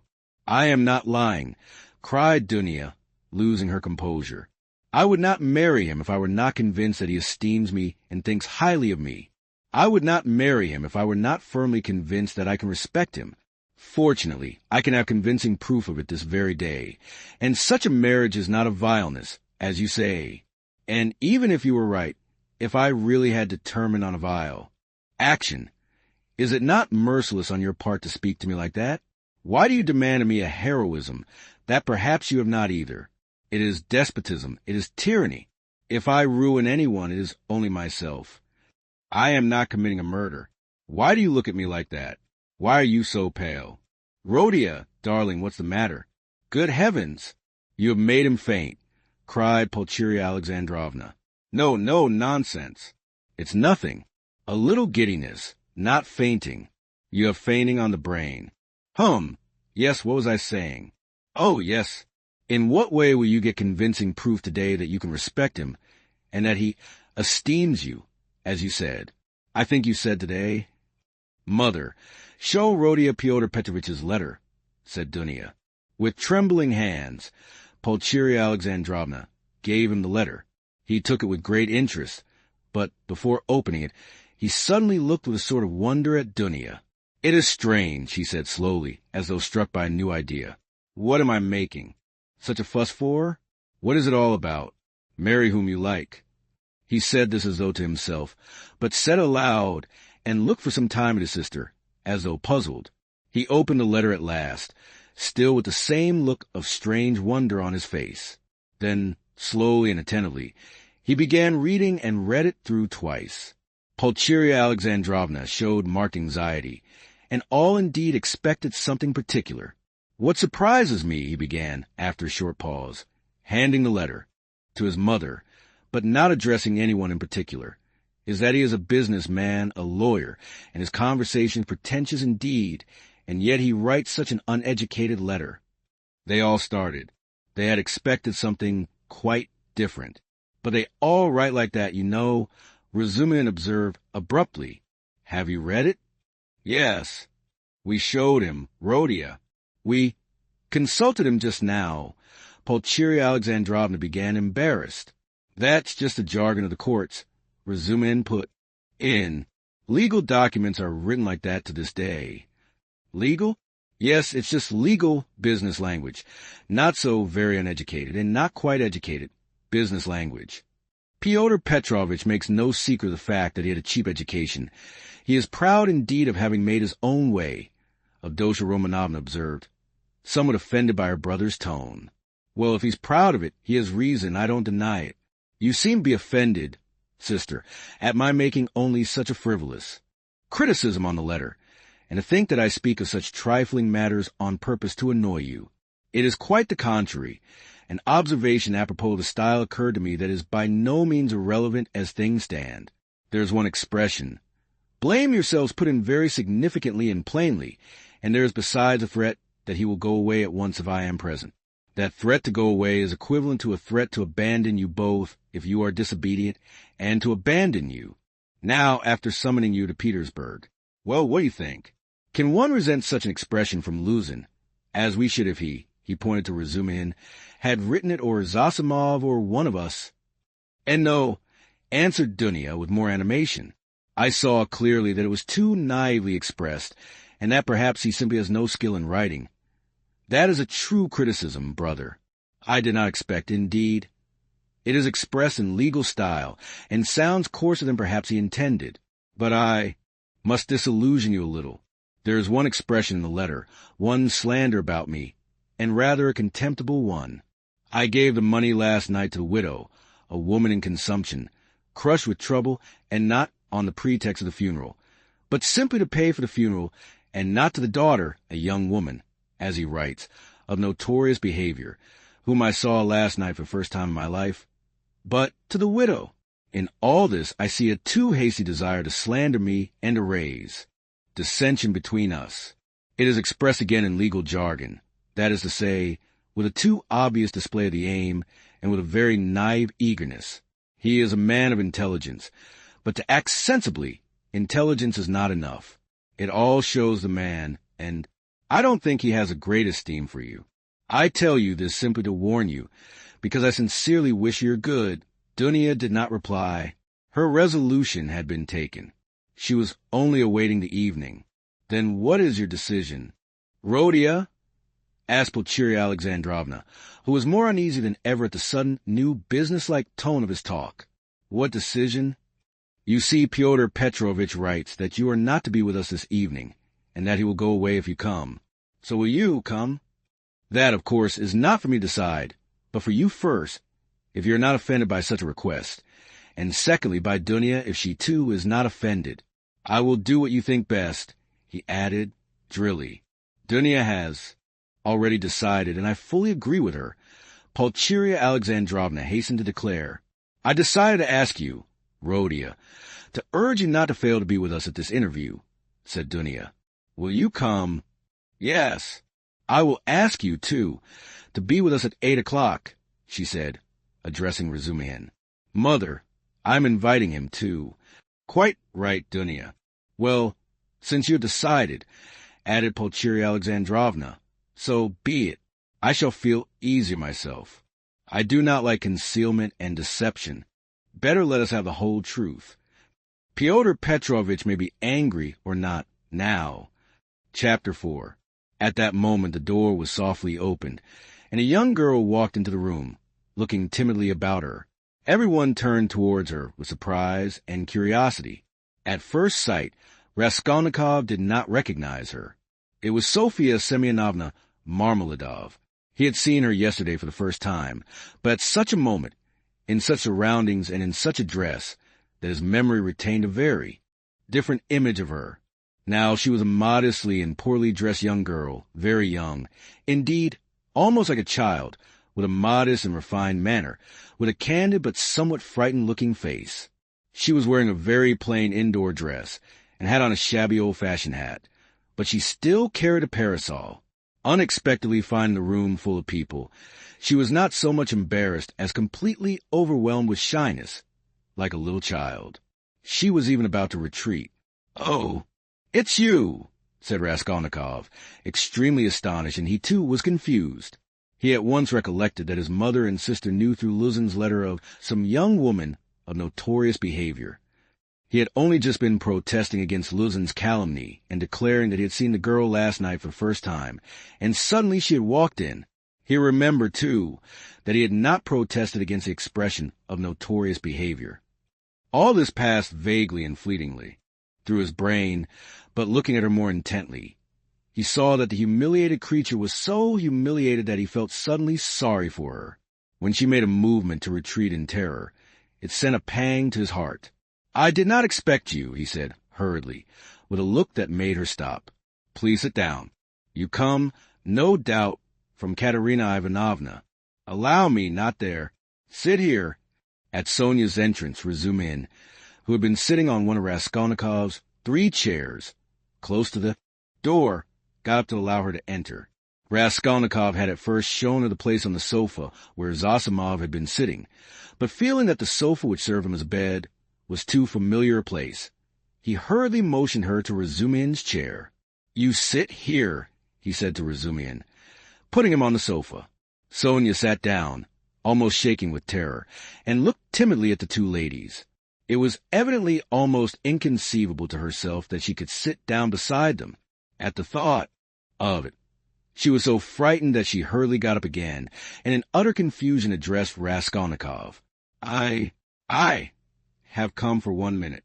Forgive me for disturbing you," she began falteringly. "I come from Katerina Ivanovna, and she had no one to send. Katerina Ivanovna told me to beg you to be at the service in the morning at Mitrofanivsky, and then to her, to do her the honor, she told me to beg you." Sonia stammered and ceased speaking. "I will try." "Certainly, most certainly," answered Raskolnikov. He, too, stood up, and he, too, faltered and could not finish his sentence. "Please sit down," he said suddenly. "I want to talk to you. You are perhaps in a hurry, but please be so kind. Spare me 2 minutes." And he drew up a chair for her. Sonia sat down again, and again timidly she took a hurried, frightened look at the 2 ladies, and dropped her eyes. Raskolnikov's pale face flushed. A shudder passed over him. His eyes glowed. "Mother," he said, firmly and insistently, "this is Sofia Semyonovna Marmeladov, the daughter of that unfortunate Mr. Marmeladov, who was run over yesterday before my eyes, and of whom I was just telling you." Pulcheria Alexandrovna glanced at Sonia, and slightly screwed up her eyes. In spite of her embarrassment before Rodia's urgent and challenging look, she could not deny herself that satisfaction. Dunya gazed gravely and intently into the poor girl's face, and scrutinized her with perplexity. Sonia, hearing herself introduced, tried to raise her eyes again, but was more embarrassed than ever. "I wanted to ask you," said Raskolnikov hastily, "how things were arranged yesterday. You were not worried by the police, for instance?" "No, that was all right. It was too evident the cause of death. They did not worry us. Only the lodgers are angry." "Why?" "At the body's remaining so long. You see it is hot now, so that today they will carry it to the cemetery, into the chapel, until tomorrow." At first Katerina Ivanovna was unwilling, but now she sees herself that it's necessary. Today, then, she begs you to do us the honor to be in the church tomorrow for the service, and then to be present at the funeral lunch. "She is giving a funeral lunch?" "Yes, just a little. She told me to thank you very much for helping us yesterday. But for you, we should have had nothing for the funeral." All at once her lips and chin began trembling, but with an effort she controlled herself, looking down again. During the conversation, Raskolnikov watched her carefully. She had a thin, very thin, pale little face, rather irregular and angular, with sharp little nose and chin. She could not have been called pretty, but her blue eyes were so clear, and when they lighted up, there was such a kindliness and simplicity in her expression that one could not help being attracted. Her face, and her whole figure indeed, had another peculiar characteristic. In spite of her 18 years, she looked almost a little girl, almost a child, and in some of her gestures, this childishness seemed almost absurd. But has Katerina Ivanovna been able to manage with such small means? Does she even mean to have a funeral lunch? Raskolnikov asked, persistently keeping up the conversation. "The coffin will be plain, of course, and everything will be plain, so it won't cost much. Katerina Ivanovna and I have reckoned it all out, so that there will be enough left, and—" Katerina Ivanovna was very anxious it should be so. "You know, one can't. It's a comfort to her. She is like that. You know—" I understand, of course. Why do you look at my room like that? My mother has just said it is like a tomb. You gave us everything yesterday, Sonia said suddenly in reply in a loud, rapid whisper, and again she looked down in confusion. Her lips and chin were trembling once more. She had been struck at once by Raskolnikov's poor surroundings, and now these words broke out spontaneously. A silence followed.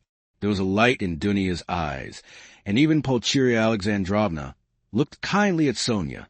"Rhodia," she said, getting up, "we shall have dinner together, of course. Come, Dunia. And you, Rhodia, had better go for a little walk, and then rest and lie down before you come see us. I am afraid we have exhausted you." "Yes, I'll come," he answered, getting up fussily. "But I have something to see to." "But surely you will have dinner together?" cried Razumihin, looking in surprise at Raskolnikov. "What do you mean?" Yes, I am coming. Of course. And you stay a minute. You do not want him just now, do you, Mother? Or perhaps I am taking him from you?" "Oh, no. And will you, Dmitri Prokofitch, do us the favor of dining with us?" "Please do," added Dunia. Razumihin bowed, positively radiant. For one moment, they were all strangely embarrassed. "Goodbye, Rhodia, that is till we meet." "I do not like saying goodbye." "Goodbye, Nastasia."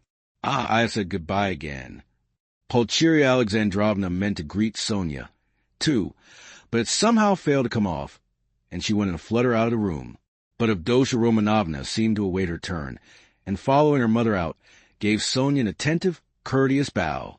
Sonia, in confusion, gave a hurried, frightened curtsy. There was a look of poignant discomfort in her face, as though Avdotya Romanovna's courtesy and attention were oppressive and painful to her. "Dunia, goodbye," called Raskolnikov in the passage. "Give me your hand." "Why, I did give it to you." "Have you forgotten?" said Dunia, turning warmly and awkwardly to him. "Never mind, give it to me again." And he squeezed her fingers warmly. Dunia smiled, flushed, pulled her hand away, and went off quite happy. "Come, that's capital," he said to Sonia, going back and looking brightly at her.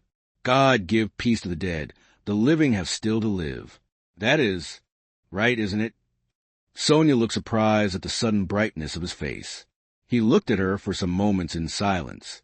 The whole history of the dead father floated before his memory in those moments. "Heavens, Dunia," Pulcheria Alexandrovna began, as soon as they were in the street, "I really feel relieved myself at coming away, more at ease. How little did I think yesterday in the train that I could ever be glad of that. I tell you again, Mother, he is still very ill. Don't you see? Perhaps worrying about us upset him. We must be patient, and much can be forgiven." "Well, you are not very patient." Pulcheria Alexandrovna caught her up hotly and jealously. "Do you know, Dunia, I was looking at you too. You are the very portrait of him, and not so much in face as in soul. You are both melancholy, both morose and hot-tempered, both haughty and both generous. Surely he can't be an egoist. Dunia, when I think of what is in store for us this evening, my heart sinks. Don't be uneasy, Mother. What must be, will be. Dunia, only think what a position we are in. What if Pyotr Petrovitch breaks it off?" Poor Pulcheria Alexandrovna blurted out, incautiously. "He won't be worth much if he does," answered Dunia, sharply and contemptuously. "We did well to come away," Pulcheria Alexandrovna hurriedly broke in. "He was in a hurry about some business or other. If he gets out and has a breath of air, it is fearfully close in his room." "But where? Is one to get a breath of air here? The very streets here feel like shut-up rooms. Good heavens! What a town! Stay! This side, they will crush you, carrying something. Why, it is a piano they got, I declare. How they push! I am very much afraid of that young woman, too." "What young woman, Mother?" "Why, that Sofia Semyonovna, who was there just now." "Why?" "I have a presentiment, Dunia. Well, you may believe it or not, but as soon as she came in, that very minute, I felt that she was the chief cause of the trouble." "Nothing of the sort," cried Dunia, in vexation. "What nonsense, with your presentiments, Mother. He only made her acquaintance the evening before, and he did not know her when she came in. Well, you will see. She worries me. But you will see, you will see. I was so frightened. She was gazing at me with those eyes. I could scarcely sit still in my chair when he began introducing her. Do you remember? It seems so strange, but Fyodor Petrovitch writes like that about her, and he introduces her to us, to you. So he must think a great deal of her. People will write anything. We were talked about and written about, too. Have you forgotten? I am sure that she is a good girl, and that it is all nonsense. God grant it may be. And Fyodor Petrovitch is a contemptible slanderer. Dunya snapped out suddenly. Pulcheria Alexandrovna was crushed. The conversation was not resumed. I will tell you what I want with you, said Raskolnikov, drawing Razumihin to the window. Then I will tell Katerina Ivanovna that you are coming, Sonia said hurriedly, preparing to depart. 1 minute. Sofia Semyonovna, we have no secrets. You are not in our way. I want to have another word, or two with you. Listen, he turned suddenly to Razumihin again. You know that, what's his name? Porfiry Petrovitch. I should think so. He is a relation. Why? Added the latter with interest.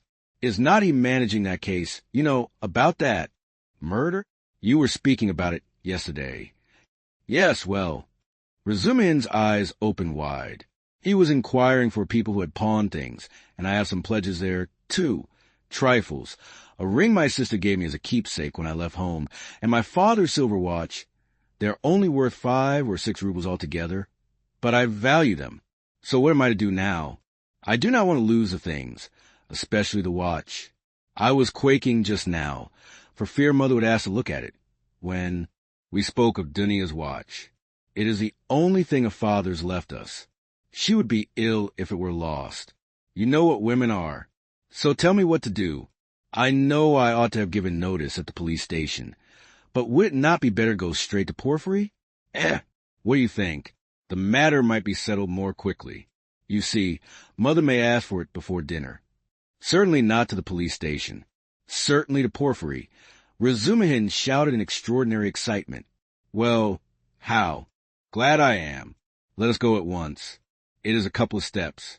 We shall be sure to find him. Very well, let us go. And he will be very, very glad to make your acquaintance. I have often talked to him of you at different times. I was speaking of you yesterday. Let us go. So you knew the old woman? So that's it. It is all turning out splendidly. Oh, yes. Sofia Ivanovna, Sofia Semyonovna, corrected Raskolnikov. Sofia Semyonovna, this is my friend Razumihin, and he is a good man, if you have. To go now. Sonia was beginning, not looking at Razumihin at all, and still more embarrassed. Let us go, decided Raskolnikov. I will come to you today. Sofia Semyonovna, only tell me where you live. He was not exactly ill at ease, but seemed hurried and avoided her eyes. Sonia gave her address, and flushed as she did so. They all went out together. Don't you lock up? Asked Razumihin. Follow him on to the stairs. Never, answered Raskolnikov. I have been meaning to buy a lock for these 2 years. People are happy who have no need of locks, he said, laughing, to Sonia. They stood still in the gateway.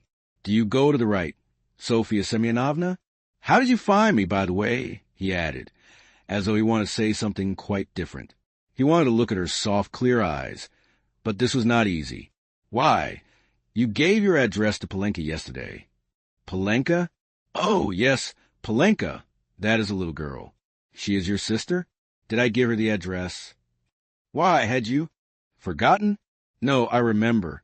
I had heard my father speak of you. Only I did not know your name, and he did not know it.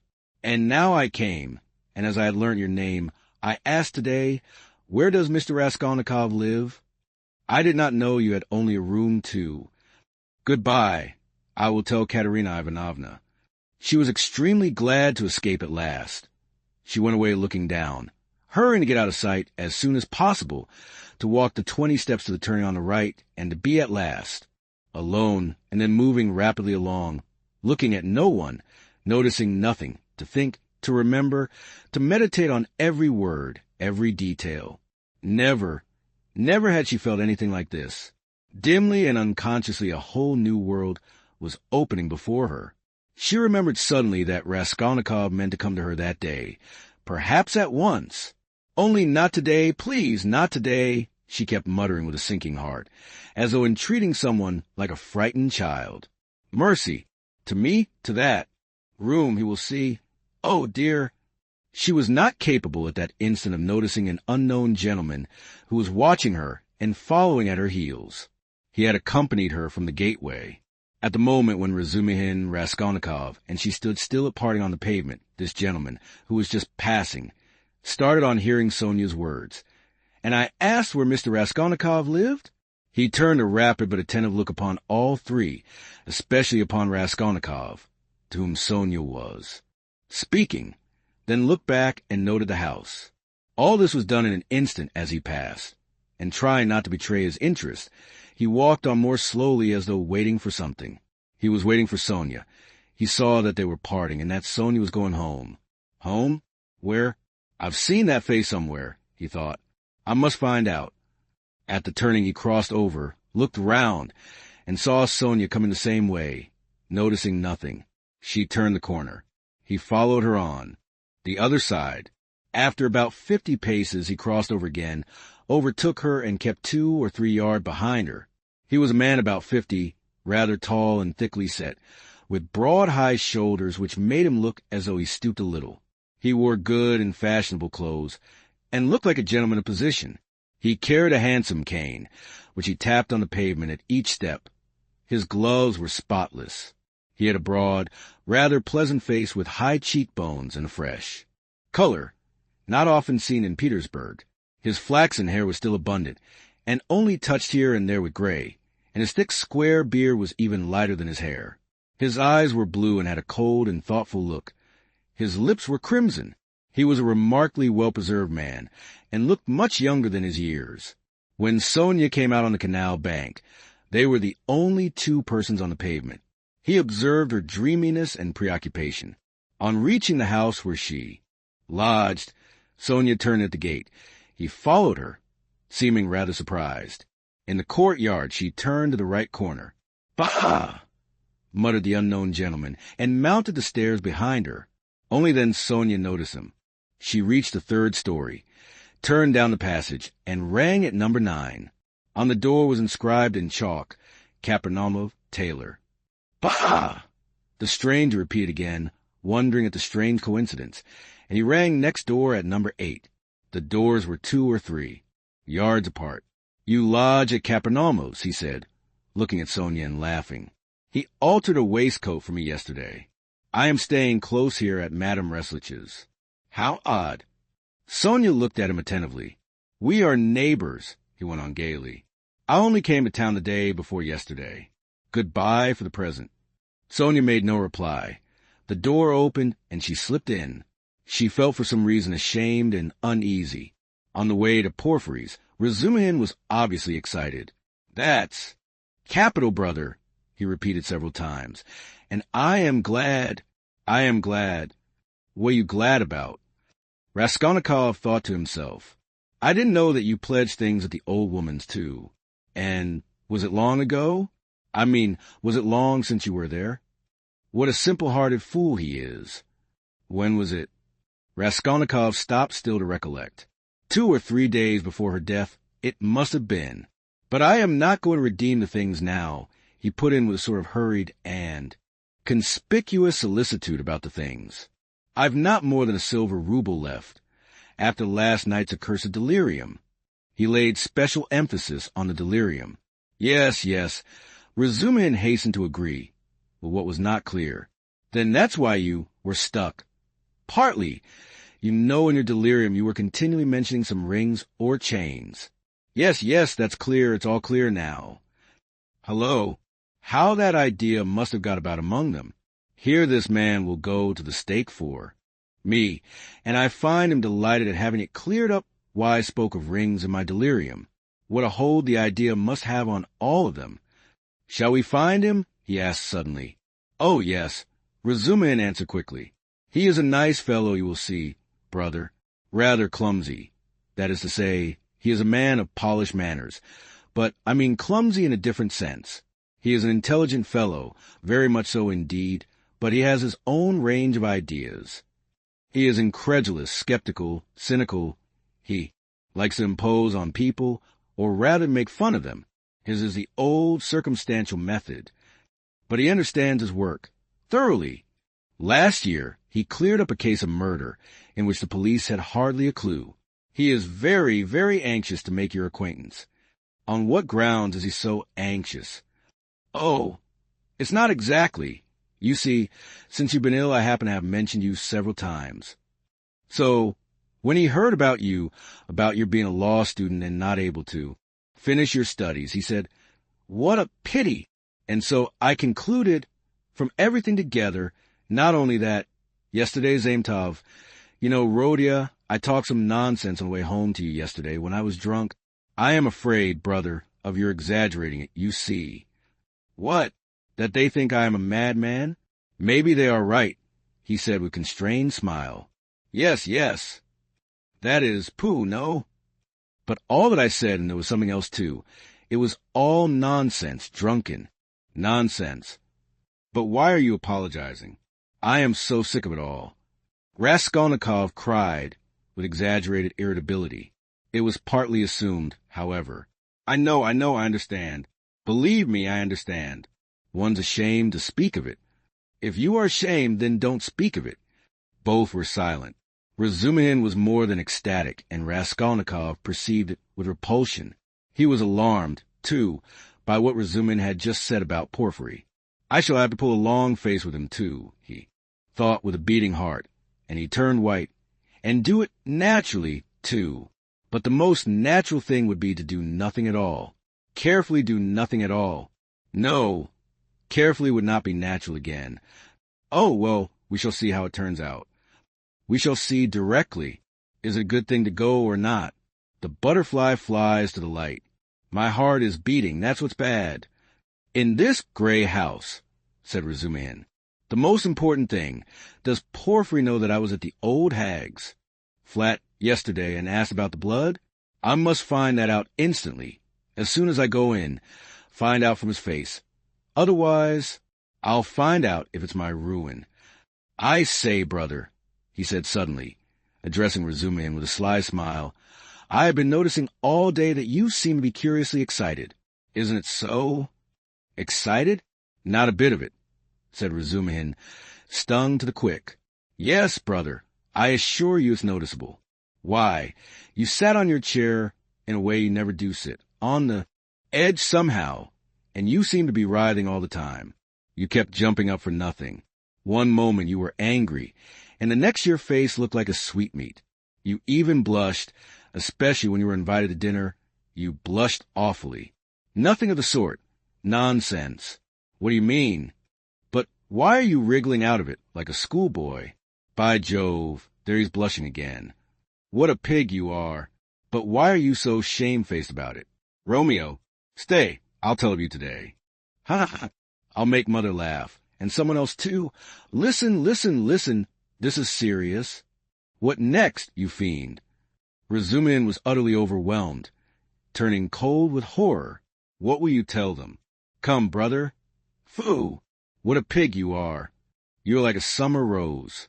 And if only you knew how it suits you. A Romeo over 6 foot high. And how you washed today. You cleaned your nails, I declare. That's something unheard of. Why, I do believe you've got pomatum on your hair. Bend down. Pig. Raskolnikov laughed as though he could not restrain himself. So laughing, they entered Porfiry Petrovitch's flat. This is what Raskolnikov wanted. From within they could be heard laughing as they came in, still guffawing in the passage. Not a word here, or I'll brain you, Razumihin whispered furiously, seizing Raskolnikov by the shoulder. Chapter 5. Raskolnikov was already entering the room. He came in looking as though he had the utmost difficulty not to burst. Out laughing again. Behind him Razumihin strode in gawky and awkward, shamefaced and red as a peony, with an utterly crestfallen and ferocious expression.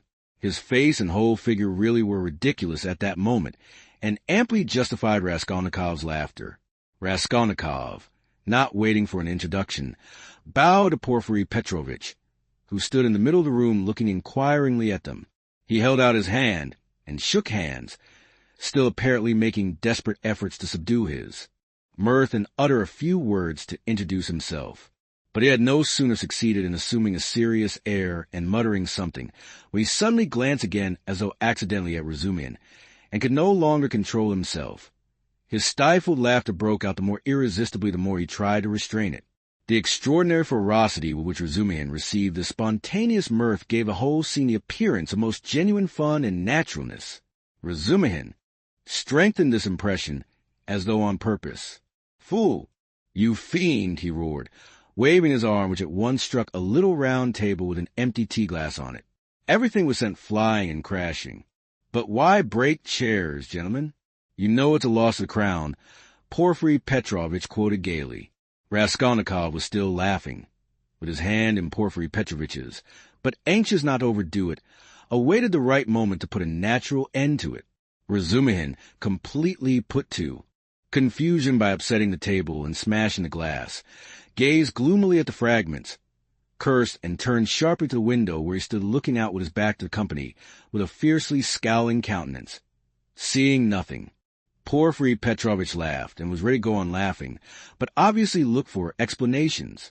Zametov had been sitting in the corner, but he rose at the visitor's entrance and was standing in expectation with a smile on his lips, though he looked with surprise and even, it seemed, incredulity at the whole scene, and at Raskolnikov with a certain embarrassment. Zametov's unexpected presence struck Raskolnikov unpleasantly. "I've got to think of that," he thought. "Excuse me, please," he began, affecting extreme embarrassment. "Raskolnikov." "Not at all. Very pleasant to see you. And how pleasantly you've come in." "Why, won't he even say good morning?" Porfiry Petrovitch nodded at Razumihin. "Upon my honor, I don't know why he is in such a rage with me. I only told him as we came along that he was like Romeo, and proved it. And that was all, I think." "Pig!" ejaculated Razumihin without turning round. "There must have been very grave ground for it, if he is so furious at the word." Porfiry laughed. "Oh, you sharp lawyer." "Damn you all!" snapped Razumihin, and suddenly bursting out laughing himself, he went up to Porfiry with a more cheerful face, as though nothing had happened. "That'll do. We are all fools. To come to business. This is my friend Rodion Romanovitch Raskolnikov.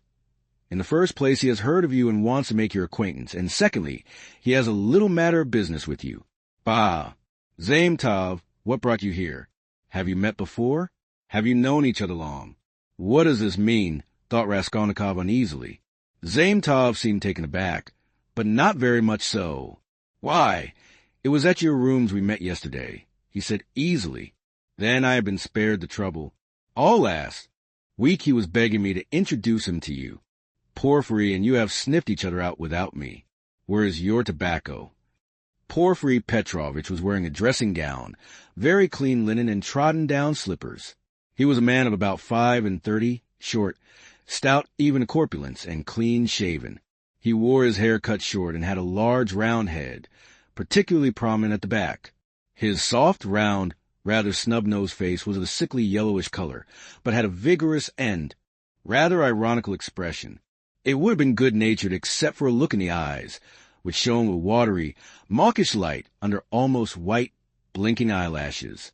The expression of those eyes was strangely out of keeping with his somewhat womanish figure, and gave it something far more serious than could be guessed at first sight.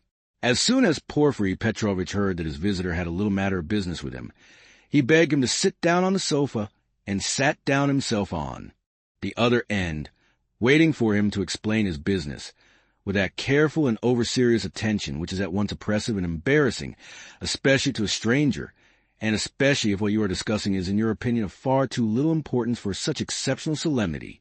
But in brief and coherent phrases Raskolnikov explained his business clearly and exactly, and was so well satisfied with himself that he even succeeded in taking a good look at Porfiry. Porfiry Petrovitch did not once take his eyes off him. Razumihin, sitting opposite at the same table, listened warmly and impatiently, looking from one to the other every moment with rather excessive interest. "Fool!" Raskolnikov swore to himself. "You have to give information to the police," Porfiry replied, with a most businesslike air, that having learned of this incident, that is of the murder, you beg to inform the lawyer in charge of the case that such and such things belong to you, and that you desire to redeem them but they will write to you. That's just the point, that at the present moment, Raskolnikov tried his utmost to feign embarrassment. I am not quite in funds, and even this trifling sum is beyond me. I only wanted, you see, for the present to declare that the things are mine, and that when I have money— That's no matter, answered Porfiry Petrovitch, receiving his explanation of his pecuniary position coldly. But you can, if you prefer, write straight to me, to say that having been informed of the matter, and claiming such and such as your property, you beg, on an ordinary sheet of paper— Raskolnikov interrupted eagerly, again interested in the financial side of the question. "Oh, the most ordinary," and suddenly Porfiry Petrovitch looked with obvious irony at him, screwing up his eyes and, as it were, winking at him. But perhaps it was Raskolnikov's fancy, for it all lasted but a moment. There was certainly something of the sort. Raskolnikov could have sworn he winked at him, goodness knows why. He knows, flashed through his mind like lightning.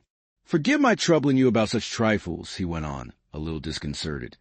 "The things are only worth 5 rubles, but I prize them particularly for the sake of those from whom they came to me, and I must confess that I was alarmed when I heard. That's why you were so much struck when I mentioned to Zosimov that Porfiry was inquiring for everyone who had pledges." Razumihin put in with obvious intention. This was really unbearable. Raskolnikov could not help glancing at him with a flash of vindictive anger in his black eyes, but immediately recollected himself. "You seem to be jeering at me, brother," he said to him, with a well-feigned irritability. "I dare say I do seem to you absurdly anxious about such trash, but you mustn't think me selfish or grasping for that, and these 2 things may be anything but trash in my eyes. I told you just now that the silver watch, though it's not worth a cent, is the only thing left us of my father's. You may laugh at me, but my mother is here." He turned suddenly to Porfiry, and if she knew— He turned again hurriedly to Razumihin, carefully making his voice tremble— that the watch was lost, she would be in despair. You know what women are. Not a bit of it. I didn't mean that at all. Quite the contrary, shouted Razumihin, distressed. Was it right? Was it natural? Did I overdo it? Raskolnikov asked himself, in a tremor. Why did I say that about women? "Oh, your mother is with you?" Porfiry Petrovitch inquired. "Yes." "When did she come?" "Last night." Porfiry paused as though reflecting. "Your things would not in any case be lost," he went on calmly and coldly. "I have been expecting you here for some time." And as though that was a matter of no importance, he carefully offered the ashtray to Razumihin, who was ruthlessly scattering cigarette ash over the carpet. Raskolnikov shuddered, but Porfiry did not seem to be looking at him, and was still concerned with Razumihin's cigarette. "What? Expecting him? Why? Did you know that he had pledges there?" cried Razumihin. Porfiry Petrovitch addressed himself to Raskolnikov. "Your things, the ring and the watch, were wrapped up together, and on the paper your name was legibly written in pencil, together with the date on which you left them with her." "How observant you are!" Raskolnikov smiled awkwardly, doing his very utmost to look him straight in the face, but he failed, and suddenly added, "I say that because I suppose there were a great many pledges, that it must be difficult to remember them all." "But you remember them all so clearly, and stupid, feeble," he thought. "Why did I add that? But we know all who had pledges, and you are the only one who hasn't come forward." Porfiry answered with hardly perceptible irony, "I haven't been quite well." "I heard that too. I heard, indeed, that you were in great distress about something. You look pale still." "I am not pale at all." "No, I am quite well." Raskolnikov snapped out rudely and angrily, completely changing his tone. His anger was mounting. He could not repress it. "And in my anger I shall betray myself," flashed through his mind again. "Why are they torturing me?" "Not quite well." Razumihin caught him up. What next? He was unconscious and delirious all yesterday.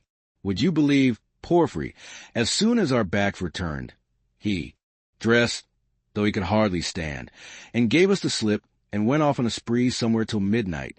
Delirious all the time. Would you believe it? Extraordinary. Really delirious? You don't say so. Porphyry shook his head in a womanish way. Nonsense. Don't you believe it? But you don't believe it anyway. Raskolnikov let slip in his anger. But Porphyry Petrovitch did not seem to catch those strange words. But how could you have gone out if you hadn't been delirious? Razumihin got hot suddenly. What did you go out for? What was the object of it? And why on the sly? Were you in your senses when you did it? Now that all danger is over, I can speak plainly. I was awfully sick of them yesterday.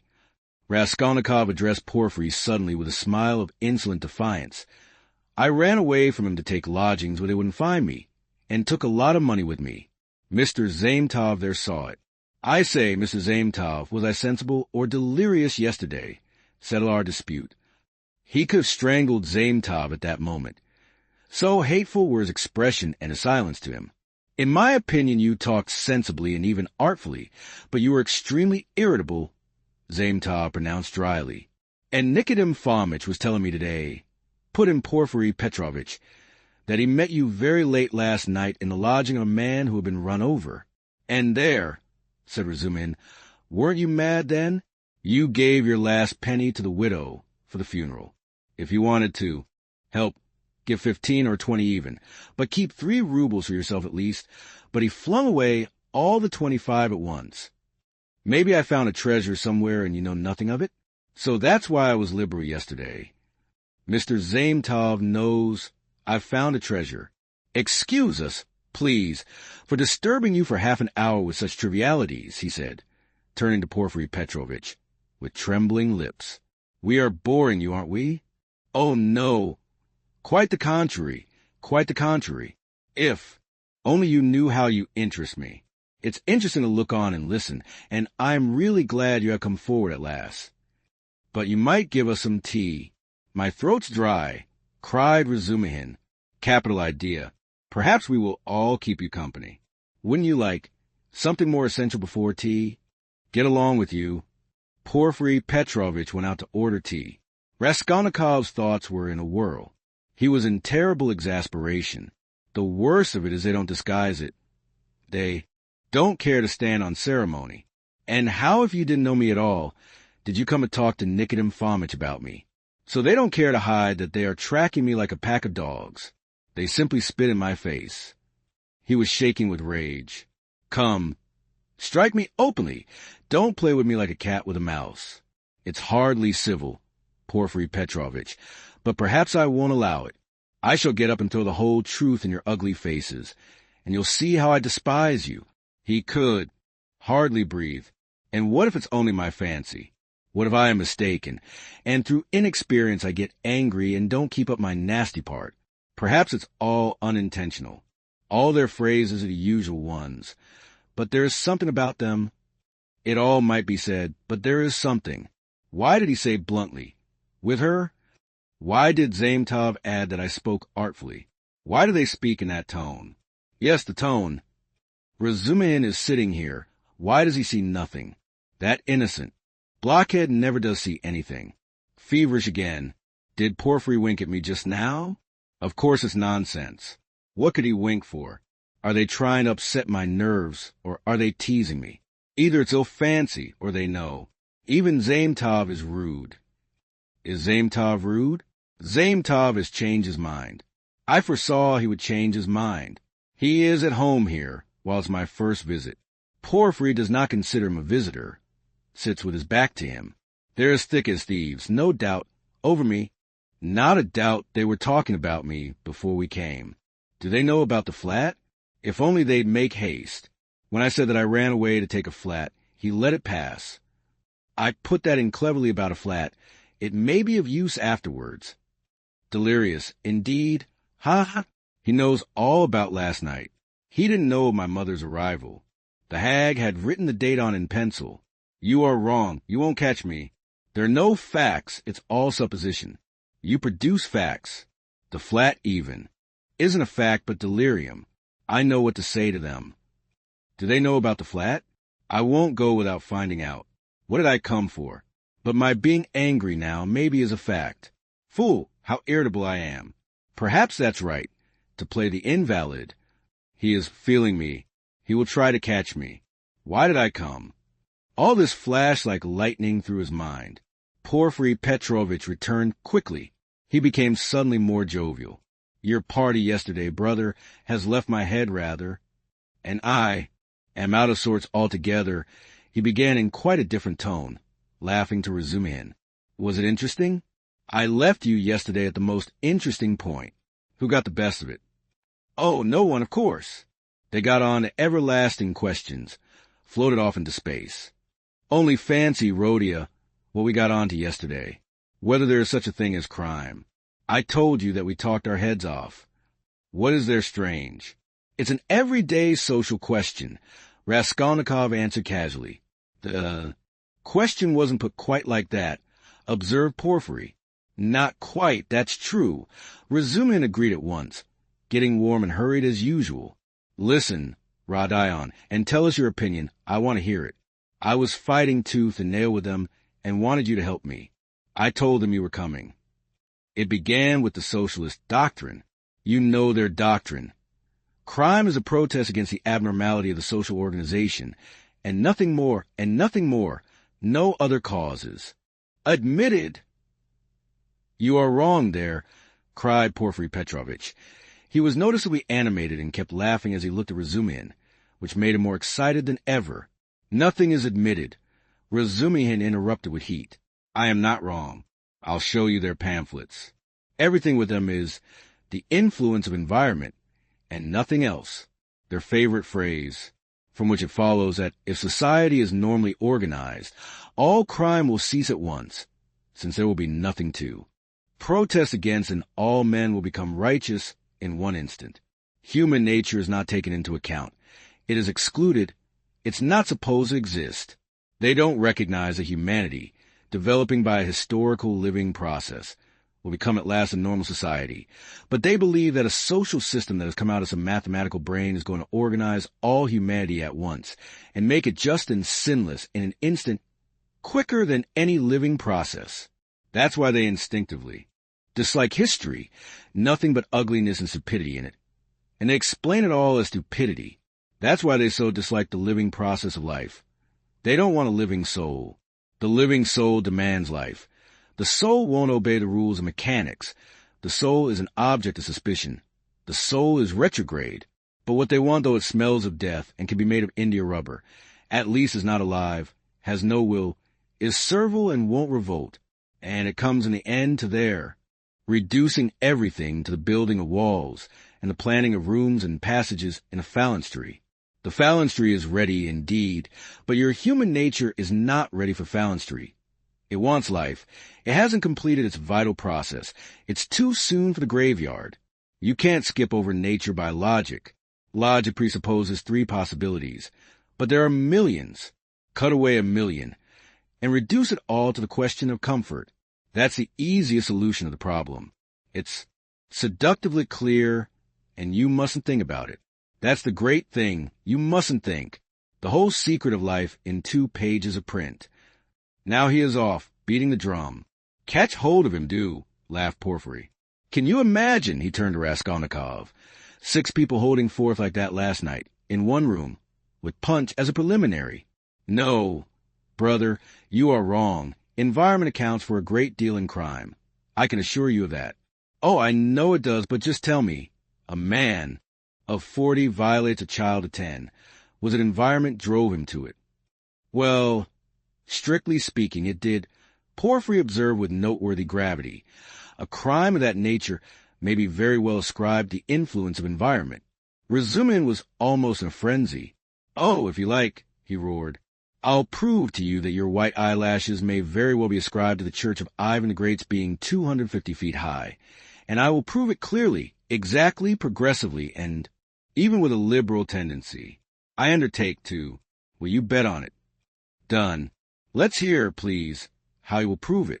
He is always on bug and confound him, cried Razumihin, jumping up and gesticulating. What's the use of talking to you? He does all that on purpose. You don't know him, Radion. He took their side yesterday. Simply make fools of them. And the things he said yesterday. And they were delighted. He can keep it up for a fortnight together. Last year, he persuaded us that he was going into a monastery. He stuck to it for 2 months. Not long ago, he took it into his head to declare he was going to get married, that he had everything ready for the wedding. He ordered new clothes indeed. We all began to congratulate him. There was no bride, nothing, all pure fantasy. Ah, you are wrong. I got the clothes before. It was the new clothes, in fact, that made me think of taking you in. Are you such a good dissembler? Raskolnikov asked carelessly. You wouldn't have supposed. Wait a bit.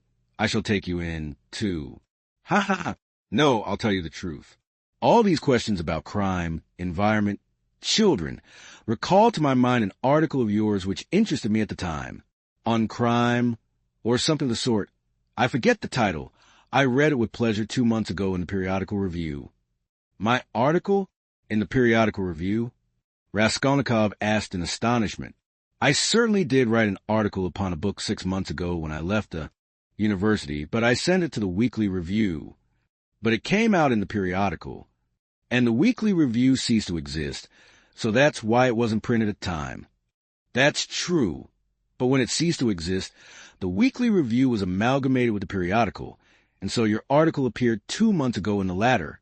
Didn't you know? Raskolnikov had not known. Why? You might get some money out of them for the article. What a strange person you are. You lead such a solitary life that you know nothing of matters that concern you directly. It's a fact, I assure you. Bravo, Rodia. I knew nothing about it either, cried Razumihin. I'll run today to the reading room and ask the number. 2 months ago? What was the date? It doesn't matter, though. I will find it. Think of not telling us. How did you find out that the article was mine? It's only signed with an initial. I only learned it by chance the other day. Through the editor, I know him. I was very much interested. I analyzed, if I remember, the psychology of a criminal before and after crime. Yes, and you maintain that the perpetration of a crime is always accompanied by illness. Very, very original. But it was not that part of your article that interested me so much, but an idea at the end of the article which I regret to say you merely suggested without working out clearly. There's, if you recollect, a suggestion that there are certain persons who can, that is, not, precisely are able to, but have a perfect right to commit breaches of morality and crimes, and that the law is not for them. Raskolnikov smiled at the exaggerated and intentional distortion of his idea. What do you mean? A right to crime? But not because of the influence of environment. Razumihin inquired with some alarm even. No, not exactly because of it, answered Porfiry. In his article, all men are divided into ordinary and extraordinary. Ordinary men have to live in submission, have no right to transgress the law, because, don't you see, they are ordinary. But extraordinary men have a right to commit any crime, and to transgress the law in any way, just because they are extraordinary. That was your idea, if I am not mistaken? What do you mean? That can't be right. Razumihin muttered in bewilderment. Raskolnikov smiled again. He saw the point at once, and knew where they wanted to drive him. He decided to take up the challenge. That wasn't quite my contention. He began simply and modestly. Yet I admit that you have stated it almost correctly, perhaps, if you like, perfectly so. It almost gave him pleasure to admit this. The only difference is that I don't contend that extraordinary people are always bound to commit breaches of morals, as you call it. In fact, I doubt whether such an argument could be published. I simply hinted that an extraordinary man has a right, that is not an official right, but an inner right to decide in his own conscience to overstep certain obstacles, and only in cases essential for the practical fulfillment of his idea, sometimes, perhaps, of benefit to the whole humanity. You say that my article isn't definite. I am ready to make it as clear as I can. Perhaps I am right in thinking you want me to. Very well. I maintain that if the discoveries of Kepler and Newton could not have been made known except by sacrificing the lives of one, a dozen, 100, or more men, Newton would have had the right, would indeed have been in duty bound, to eliminate the dozen or the 100 men for the sake of making his discoveries known to the whole of humanity. But it does not follow from that Newton had a right to murder people right and left and to steal every day in a market. Then I maintain in my article that legislators and leaders of men, such as Lycurgus, Solon, Muhammad, Napoleon, and so on, were all without exception criminals, from the very fact that, making a new law, they transgressed the ancient one, handed down from their ancestors and held sacred by the people, and they did not stop short at bloodshed either. Yet that bloodshed, often of innocent persons fighting bravely in defense of ancient law, were of use to their cause. It's remarkable, in fact, that the majority, indeed, of these benefactors and leaders of humanity were guilty of terrible carnage. In short, I maintain that all great men, or even men a little out of the common, that is to say, capable of giving some new word, must from their very nature be criminals, more or less, of course. Otherwise it's hard for them to get out of the common rut. And to remain in the common rut is what they can't submit to from their very nature again. And to my mind they ought not, indeed, to submit to it. You see that there is nothing particularly new in all that. The same thing has been printed and read 1,000 times before. As for my division of people into ordinary and extraordinary, I acknowledge that it's somewhat arbitrary, but I don't insist upon exact numbers. I only believe in my leading idea that men are in general divided by a law of nature into two categories, inferior, ordinary, that is, so to say, material that serves only to reproduce its kind, and men who have the gift or the talent to utter a new word. There are, of course, innumerable subdivisions, but the distinguishing features of both categories are fairly well marked. The first category, generally speaking, are men conservative in temperament and law-abiding. They live under control and love to be controlled. To my thinking, it is their duty to be controlled, because that's their vocation, and there is nothing humiliating in it for them. The second category all transgress the law. They are destroyers or disposed to destruction according to their capacities. The crimes of these men are, of course, relative and varied. For the most part, they seek in very varied ways the destruction of the present for the sake of the better. But if such a one is forced for the sake of his idea to step over a corpse or wade to blood, he can, I maintain, find within himself, in his conscience, a sanction for wading through blood. That depends on the idea and its dimensions. Note that. It's only in that sense I speak of their right to crime in my article. You remember it began with a legal question. There's no need for such anxiety, however. The masses will scarcely ever admit this right. They punish them or hang them more or less, and in doing so fulfill quite justly their conservative vocation. But the same masses set these criminals on a pedestal in the next generation and worship them more or less. The first category is always the man of the present, the second the man of the future. The first preserve the world and people it. The second move the world and lead it to its goal. Each class has an equal right to exist.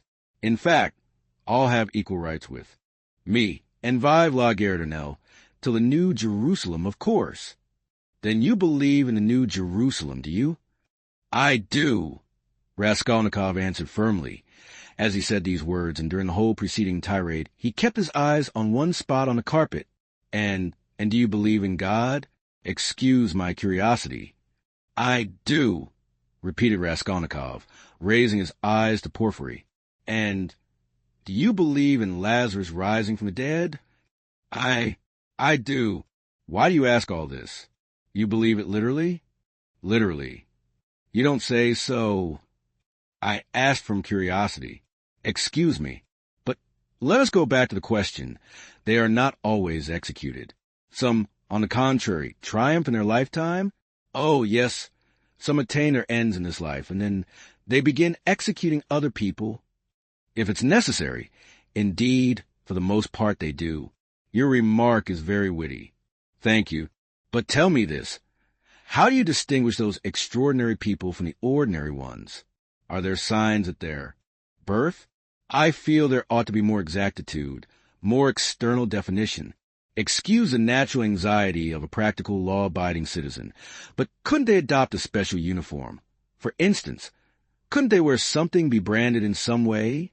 For if confusion arises and a member of one category imagines that he belongs to the other, begins to eliminate obstacles, as you so happily express it, then, that very often happens. That remark is wittier than the other. Thank you. No reason to. But take note that the mistake can only arise in the first category, that is among the ordinary people, as I perhaps unfortunately called them. In spite of their predisposition to obedience, very many of them, through a playfulness of nature, sometimes vouchsafe even to the cow, like to imagine themselves advanced people, destroyers, and to push themselves into the new movement, and this quite sincerely. Meanwhile, the really new people are very often unobserved by them, or even despised as reactionaries of groveling tendencies. But I don't think there is any considerable danger here, and you really need not be uneasy, for they never go very far. Of course, they might have a thrashing sometimes to let their fancy run away with them and to teach them their place, but no more. In fact, even this isn't necessary as they castigate themselves, for they are very conscientious.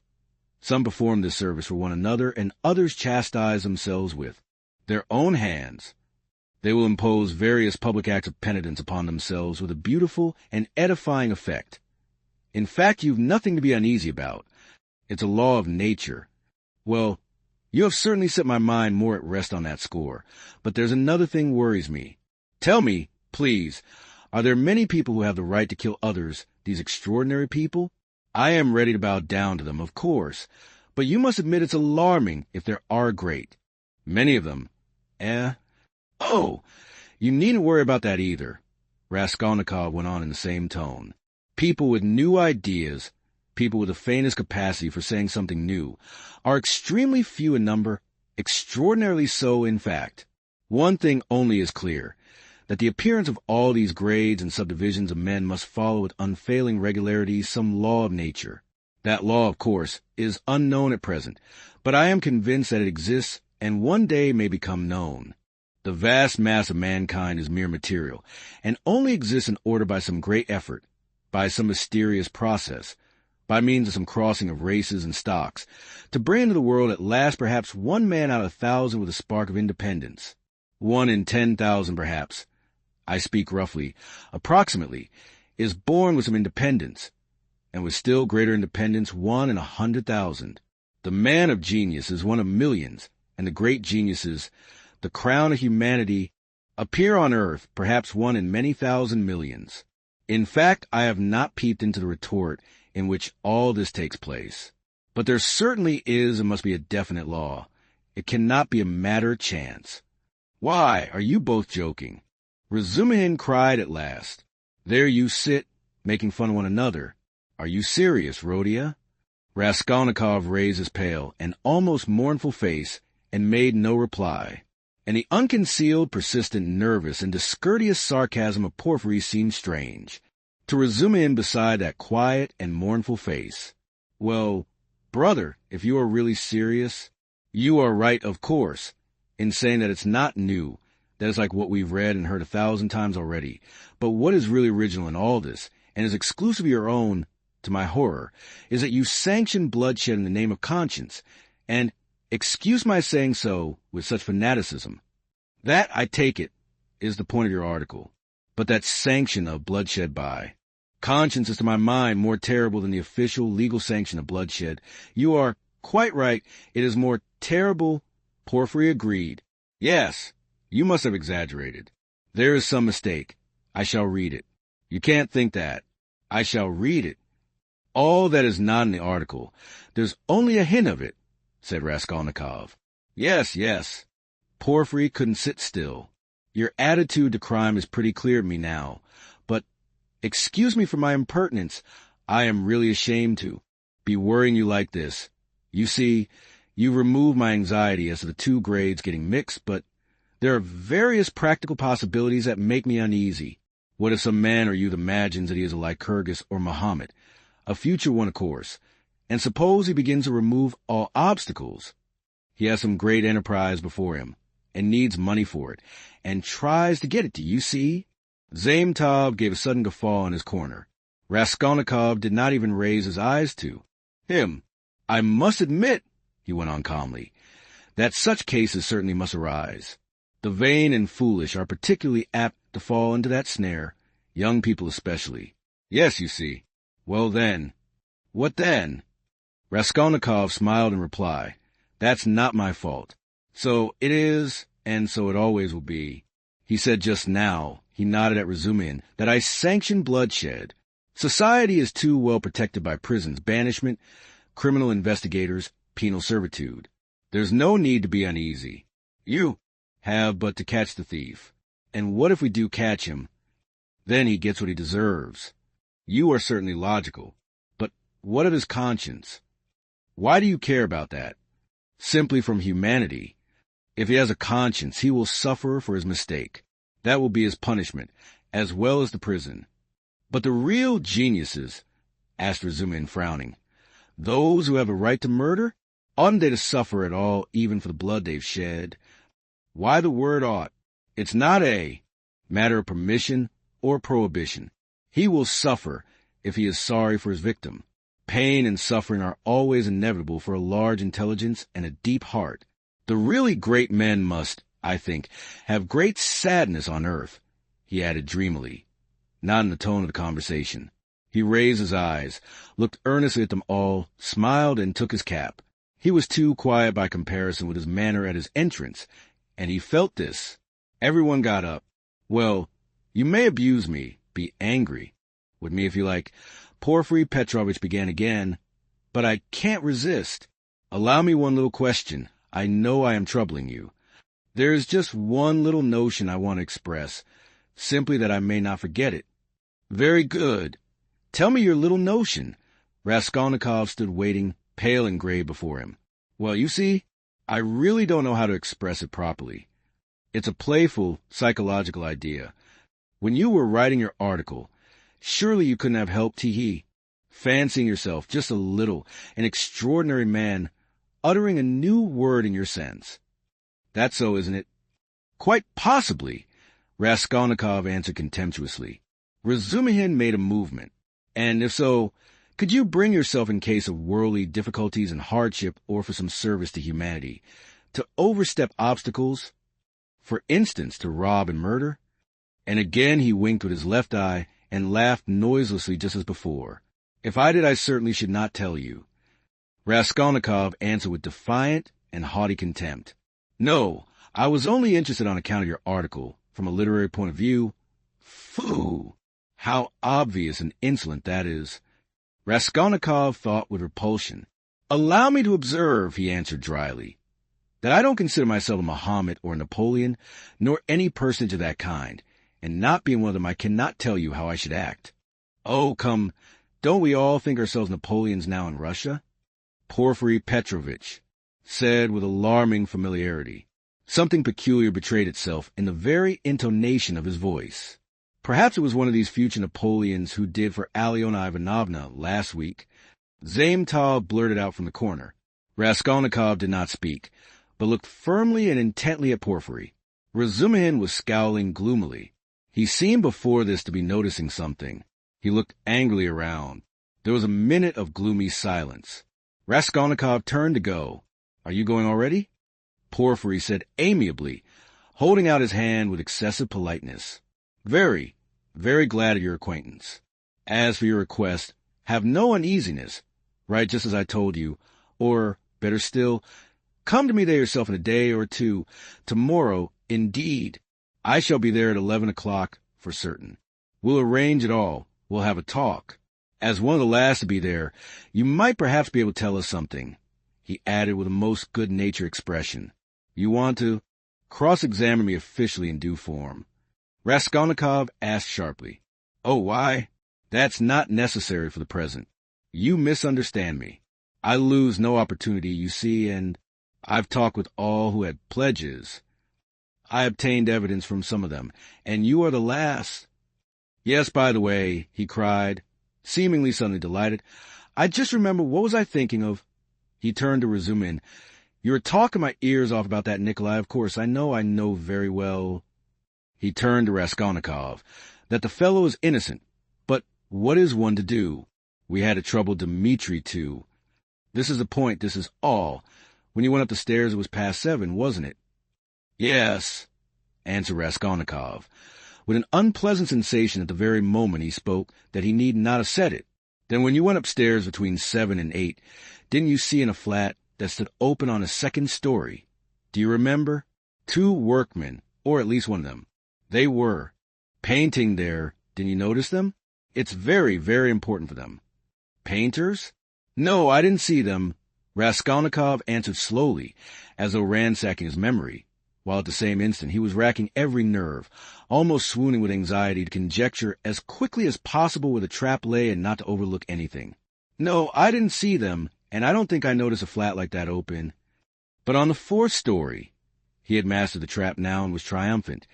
I remember now that someone was moving out of the flat opposite Alyona Ivanovna's. I remember it clearly.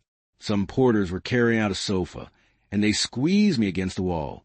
But painters, no. I don't remember that there were any painters, and I don't think that there was a flat open anywhere. No, there wasn't. What do you mean? Razumin shouted suddenly, as though he had reflected and realized. Why? It was on the day of the murder the painters were at work, and he? Was there 3 days before? What are you asking? Phoo! I have muddled it. Porfiry slapped himself on the forehead. Deuce take it. This business is turning my brain, he addressed Raskolnikov somewhat apologetically. It would be such a great thing for us to find out whether anyone had seen them between 7 and 8 at the flat. So I fancied you could perhaps have told us something. I quite muddled it. Then you should be more careful, Razumin observed grimly. The last words were uttered in the passage. Porfiry Petrovitch saw them to the door with excessive politeness. They went out into the street gloomy and sullen, and for some steps they did not say a word. Raskolnikov drew a deep breath. Chapter 6. I don't believe it. I can't believe it, repeated Razumin, trying in perplexity to refute Raskolnikov's arguments. They were by now approaching Bakiev's lodgings, where Pulcheria Alexandrovna and Dunya had been expecting them a long while. Razumin kept stopping, on the way in the heat of discussion, confused and excited by the very fact that they were for the first time speaking openly about it. Don't believe it, then, answered Raskolnikov with a cold, careless smile. You were noticing nothing as usual, but I was weighing every word. You are suspicious. That is why you weighed their words. Certainly I agree. Porfiry's tone was rather strange, and still more that wretch Zametov. You are right, there was something about him. But why? Why? He has changed his mind since last night. Quite the contrary. If they had that brainless idea, they would do their utmost to hide it and conceal their cards so as to catch you afterwards. But it was all impudent and careless. If they had facts, I mean real facts, or at least grounds for suspicion, then they would certainly have tried to hide their game. In the hope of getting more, they would have made a search long ago besides. But they have no facts, not one. It is all mirage, all ambiguous, simply a floating idea. So they try to throw me out by impudence. And perhaps he was irritated at having no facts, and blurted it out in his vexation. Or perhaps he has some plan. He seems an intelligent man. Perhaps he wanted to frighten me by pretending to know. They have psychology of their own, brother. But it is loathsome explaining it all. Stop. And it's insulting. I understand you. But since we have spoken openly now, and it is an excellent thing, that we have at last, I am glad. I will own now frankly that I noticed in them long ago, this idea. Of course the merest hint only. An insinuation. But why an insinuation even? How dare they? What foundation have they? If only you knew how furious I have been. Think only. Simply because a poor student, unhinged by poverty and hypochondria, on the eve of severe delirious illness, note that, suspicious, vain, proud, who has not seen a soul to speak to for 6 months, in rags and in boots, without soles, has to face some wretched policemen and put up with their insolence, and the unexpected debt thrust under his nose, the IOU presented by Chebarov, the new paint, 30 degrees Romer and a stifling atmosphere, a crowd of people, the talk about the murder of a person where he had been just before, and all that on an empty stomach. He might well have a fainting fit, and that is what they found it all on. Damn them.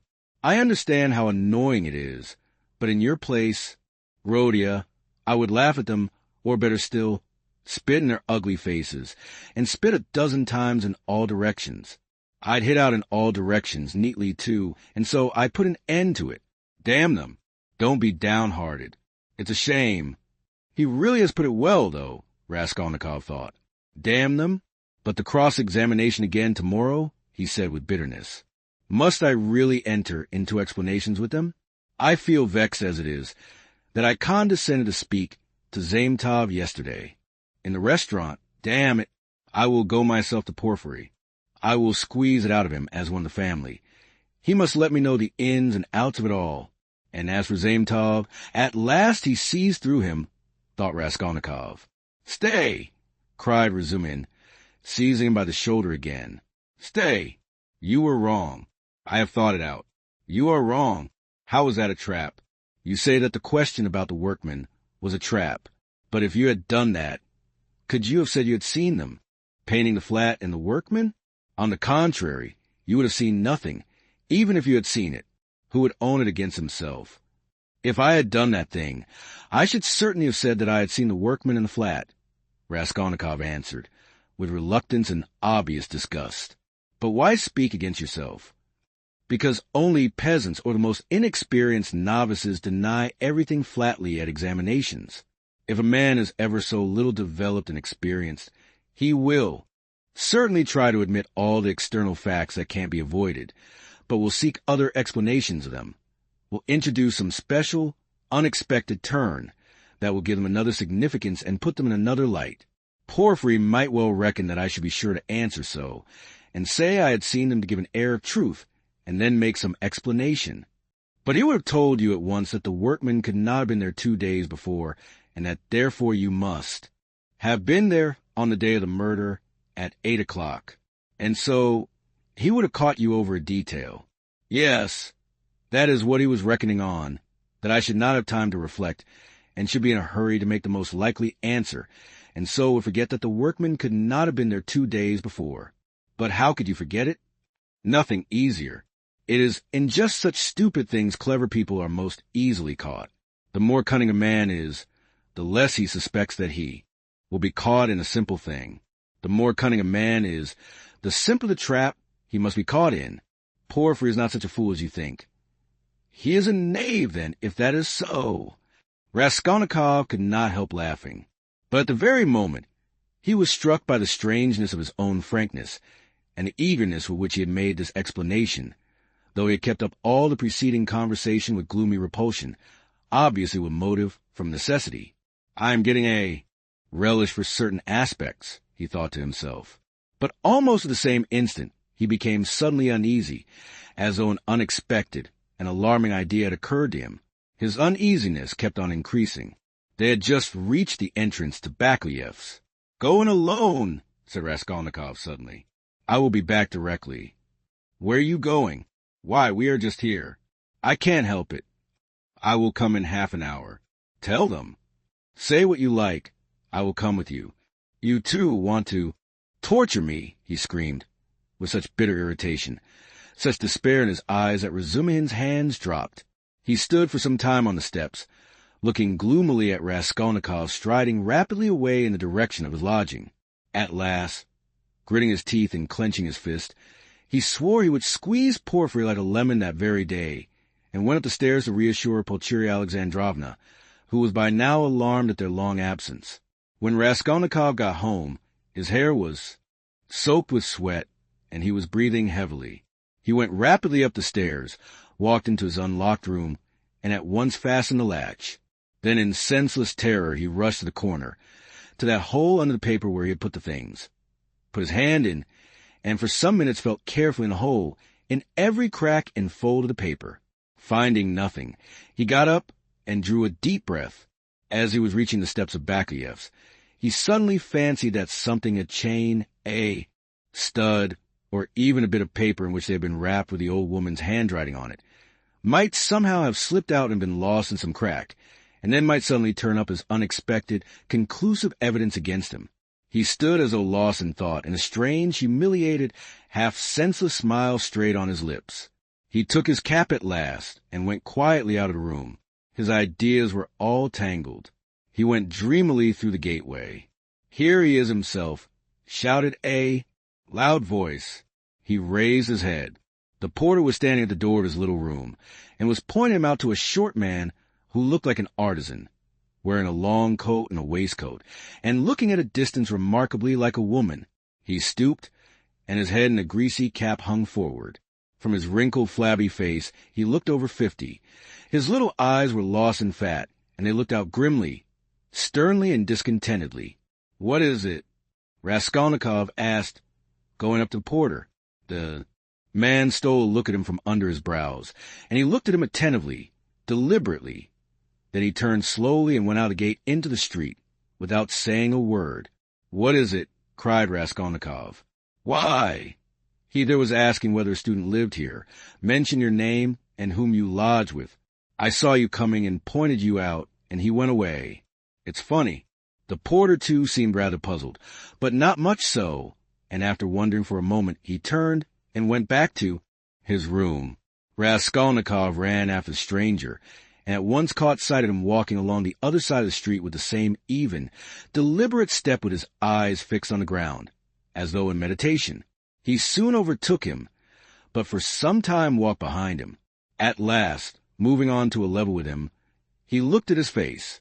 The man noticed him at once, looked at him quickly, but dropped his eyes again, and so they walked for a minute side by side, without uttering a word. "You were inquiring for me of the porter?" Raskolnikov said at last, but in a curiously quiet voice. The man made no answer. He didn't even look at him. Again they were both silent. "Why do you come and ask for me and say nothing? What's the meaning of it?" Raskolnikov's voice broke, and he seemed unable to articulate the words clearly.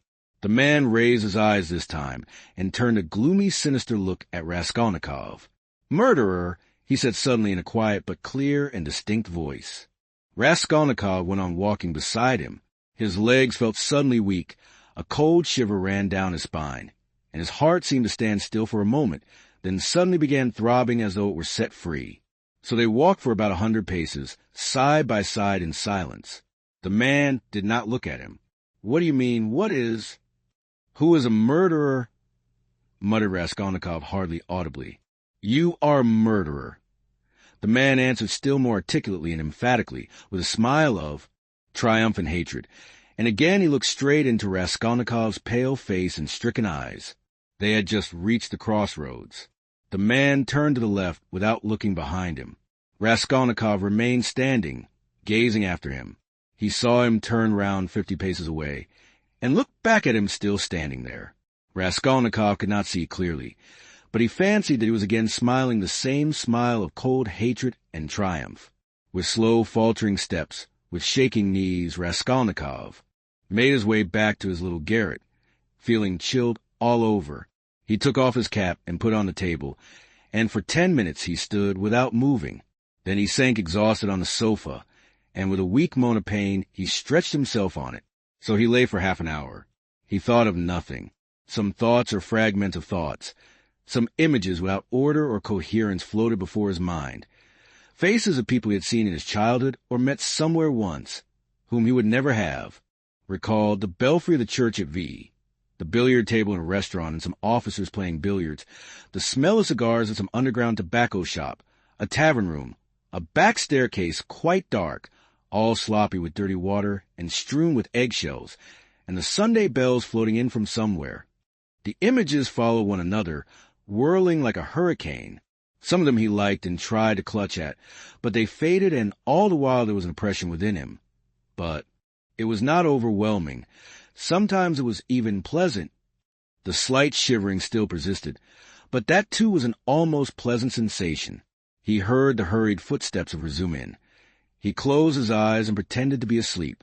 Razumihin opened the door and stood for some time in the doorway as though hesitating. Then he stepped softly into the room and went cautiously to the sofa. Raskolnikov heard Nastasia's whisper, "Don't disturb him. Let him sleep. He can have his dinner later." Quite so, answered Razumihin. Both withdrew carefully and closed the door. Another half-hour passed. Raskolnikov opened his eyes, turned on his back again, clasping his hands behind his head. Who is he? Who is that man who sprang out of the earth? Where was he? What did he see? He has seen it all, that's clear. Where was he then? And from where did he see? Why has he only now sprung out of the earth? And how could he see? Is it possible? H.M., continued Raskolnikov, turning cold and shivering. And the jewel case Nikolai found behind the door, was that possible? A clue? You miss an infinitesimal line, and you can build it into a pyramid of evidence. A fly flew by and saw it. Is it possible? He felt with sudden loathing how weak, how physically weak he had become. I ought to have known it, he thought with a bitter smile. And how dared I, knowing myself, knowing how I should be, take up an axe and shed blood? I ought to have known beforehand. Ah, but I did know, he whispered in despair. At times he came to a standstill at some thought. No, those men are not made so. The real master to whom all is permitted storms to loan makes a massacre in Paris. Forget an army in Egypt, wastes 500,000 men in the Moscow expedition, and gets off with a jest at Vilna. And altars are set up to him after his death, and so all is permitted. No, such people, it seems, are not of flesh but of bronze. One sudden irrelevant idea almost made him laugh. Napoleon, the pyramids, Waterloo, and a wretched skinny old woman, a pawnbroker with a red trunk under her bed.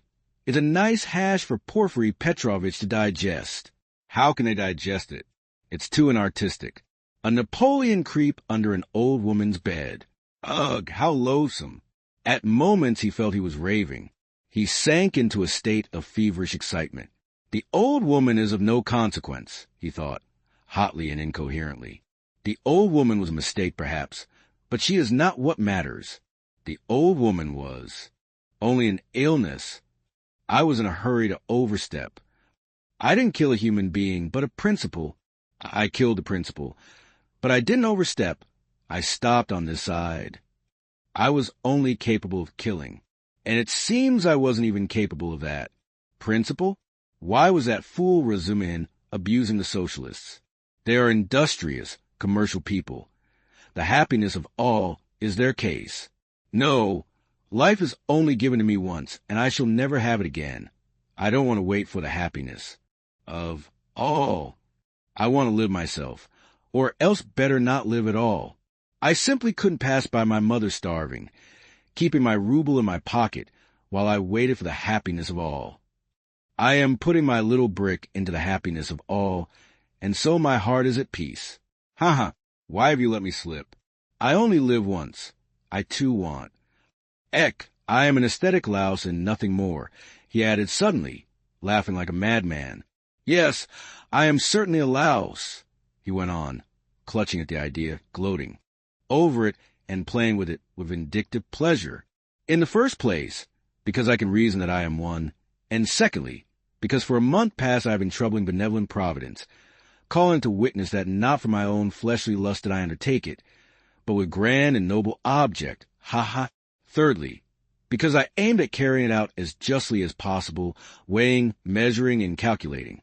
Of all the lice I picked out the most useless one, and proposed to take from her. Only as much as I needed for the first step, no more nor less. So the rest would have gone to a monastery, according to her will. Ha ha! And what shows that I am utterly a louse, he added, grinding his teeth, is that I am perhaps viler and more loathsome than the louse I killed, and I felt beforehand that I should tell myself so after killing her. Can anything be compared with the horror of that? The vulgarity, the abjectness. I understand the prophet with his saber on his steed. Allah commands, and trembling creation must obey. The prophet is right. He is right when he sets a battery across the street and blows up the innocent and the guilty without deigning to explain. It's for you to obey, trembling creation, and not to have desires, for that's not for you. I shall never, never forgive the old woman. His hair was soaked with sweat. His quivering lips were parched. His eyes were fixed on the ceiling. Mother, sister, how I love them. Why do I hate them now? Yes, I hate them. I feel a physical hatred for them. I can't bear them near me. I went up to my mother and kissed her. I remember to embrace her, and think if she only knew. Shall I tell her then? That's just what I might do. She must be the same as I am, he added, straining himself to think, as it were struggling with delirium. Ah, how I hate the old woman now. I feel I should kill her again if she came to life. Poor Lizaveta. Why did she come in? It's strange, though. Why is it I scarcely ever think of her, as though I hadn't killed her? Lizaveta, Sonia, poor gentle things with gentle eyes. Dear women, why don't they weep? Why don't they moan? They give up everything. Their eyes are soft and gentle. Sonia, Sonia, gentle Sonia. He lost consciousness. It seemed strange to him that he didn't remember how he got into the street. It was late evening. The twilight had fallen, and the full moon was shining more and more brightly. But there was a peculiar breathlessness in the air. There were crowds of people in the street. Workmen and business people were making their way home. Other people had come out for a walk. There was a smell of mortar, dust, and stagnant water. Raskolnikov walked along, mournful and anxious. He was distinctly aware of having come out with a purpose, of having to do something in a hurry. But what was he had forgotten? Suddenly he stood still and saw a man standing on the other side of the street, beckoning to him. He crossed over to him, but at once the man turned and walked away with his head hanging, as though he had made no sign to him. Stay, did he really beckon? Raskolnikov wondered, but he tried to overtake him. When he was within 10 paces, he recognized him and was frightened. It was the same man with stooping shoulders and a long coat. Raskolnikov followed him at a distance. His heart was beating. They went down a turning. The man still did not look round. Does he know I am following him? Thought Raskolnikov. The man went into the gateway of a big house. Raskolnikov hastened to the gate and looked in to see whether he would look round and sign to him.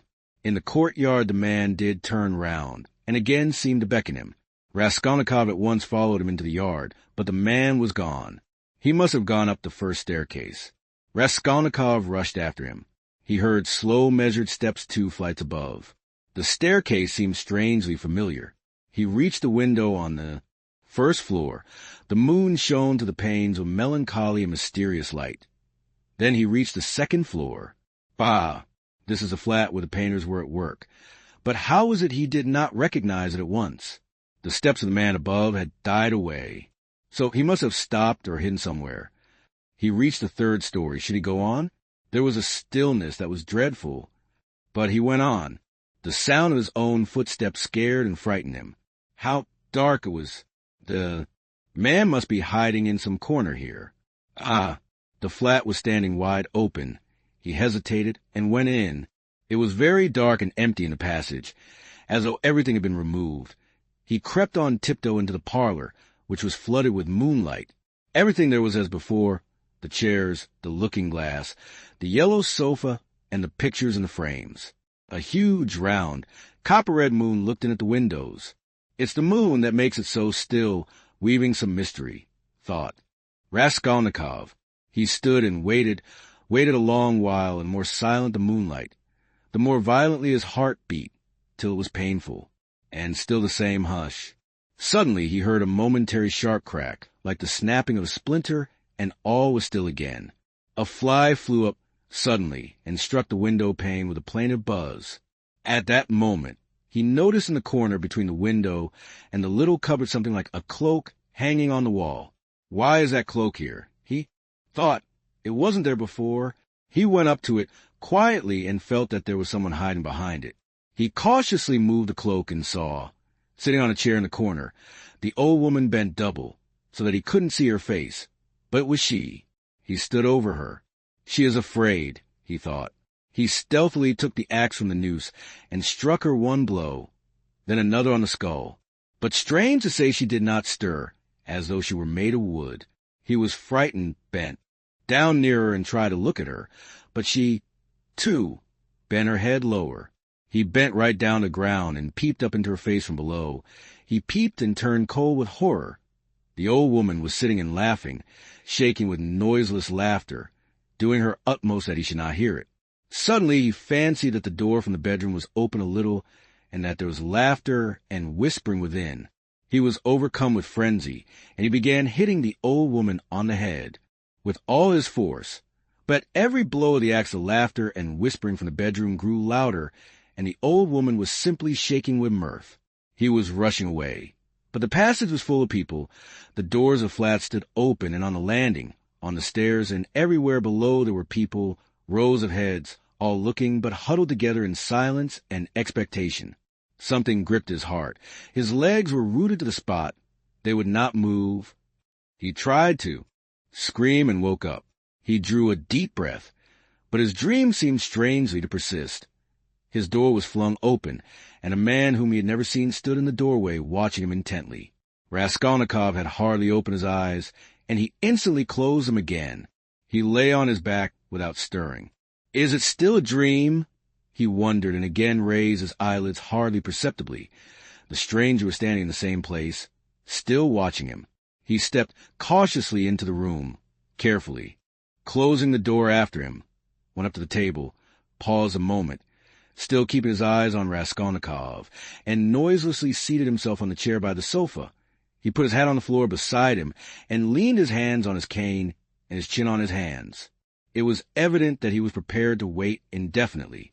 As far as Raskolnikov could make out from his stolen glances, he was a man no longer young, stout, with a full, fair, almost whitish beard. 10 minutes passed. It was still light, but beginning to get dusk. There was complete stillness in the room. Not a sound came from the stairs. Only a big fly buzzed and fluttered against the window pane. It was unbearable at last. Raskolnikov suddenly got up and sat on the sofa. "Come, tell me what you want." "I knew you were not asleep, but only pretending." The stranger answered oddly, laughing calmly. "Arkady Ivanovitch Svidrigailov, allow me to introduce myself. Part 3 ends here. We will meet again in Part 4. Share your thoughts in the comments, and let us know how you enjoyed this part. Thank you for listening.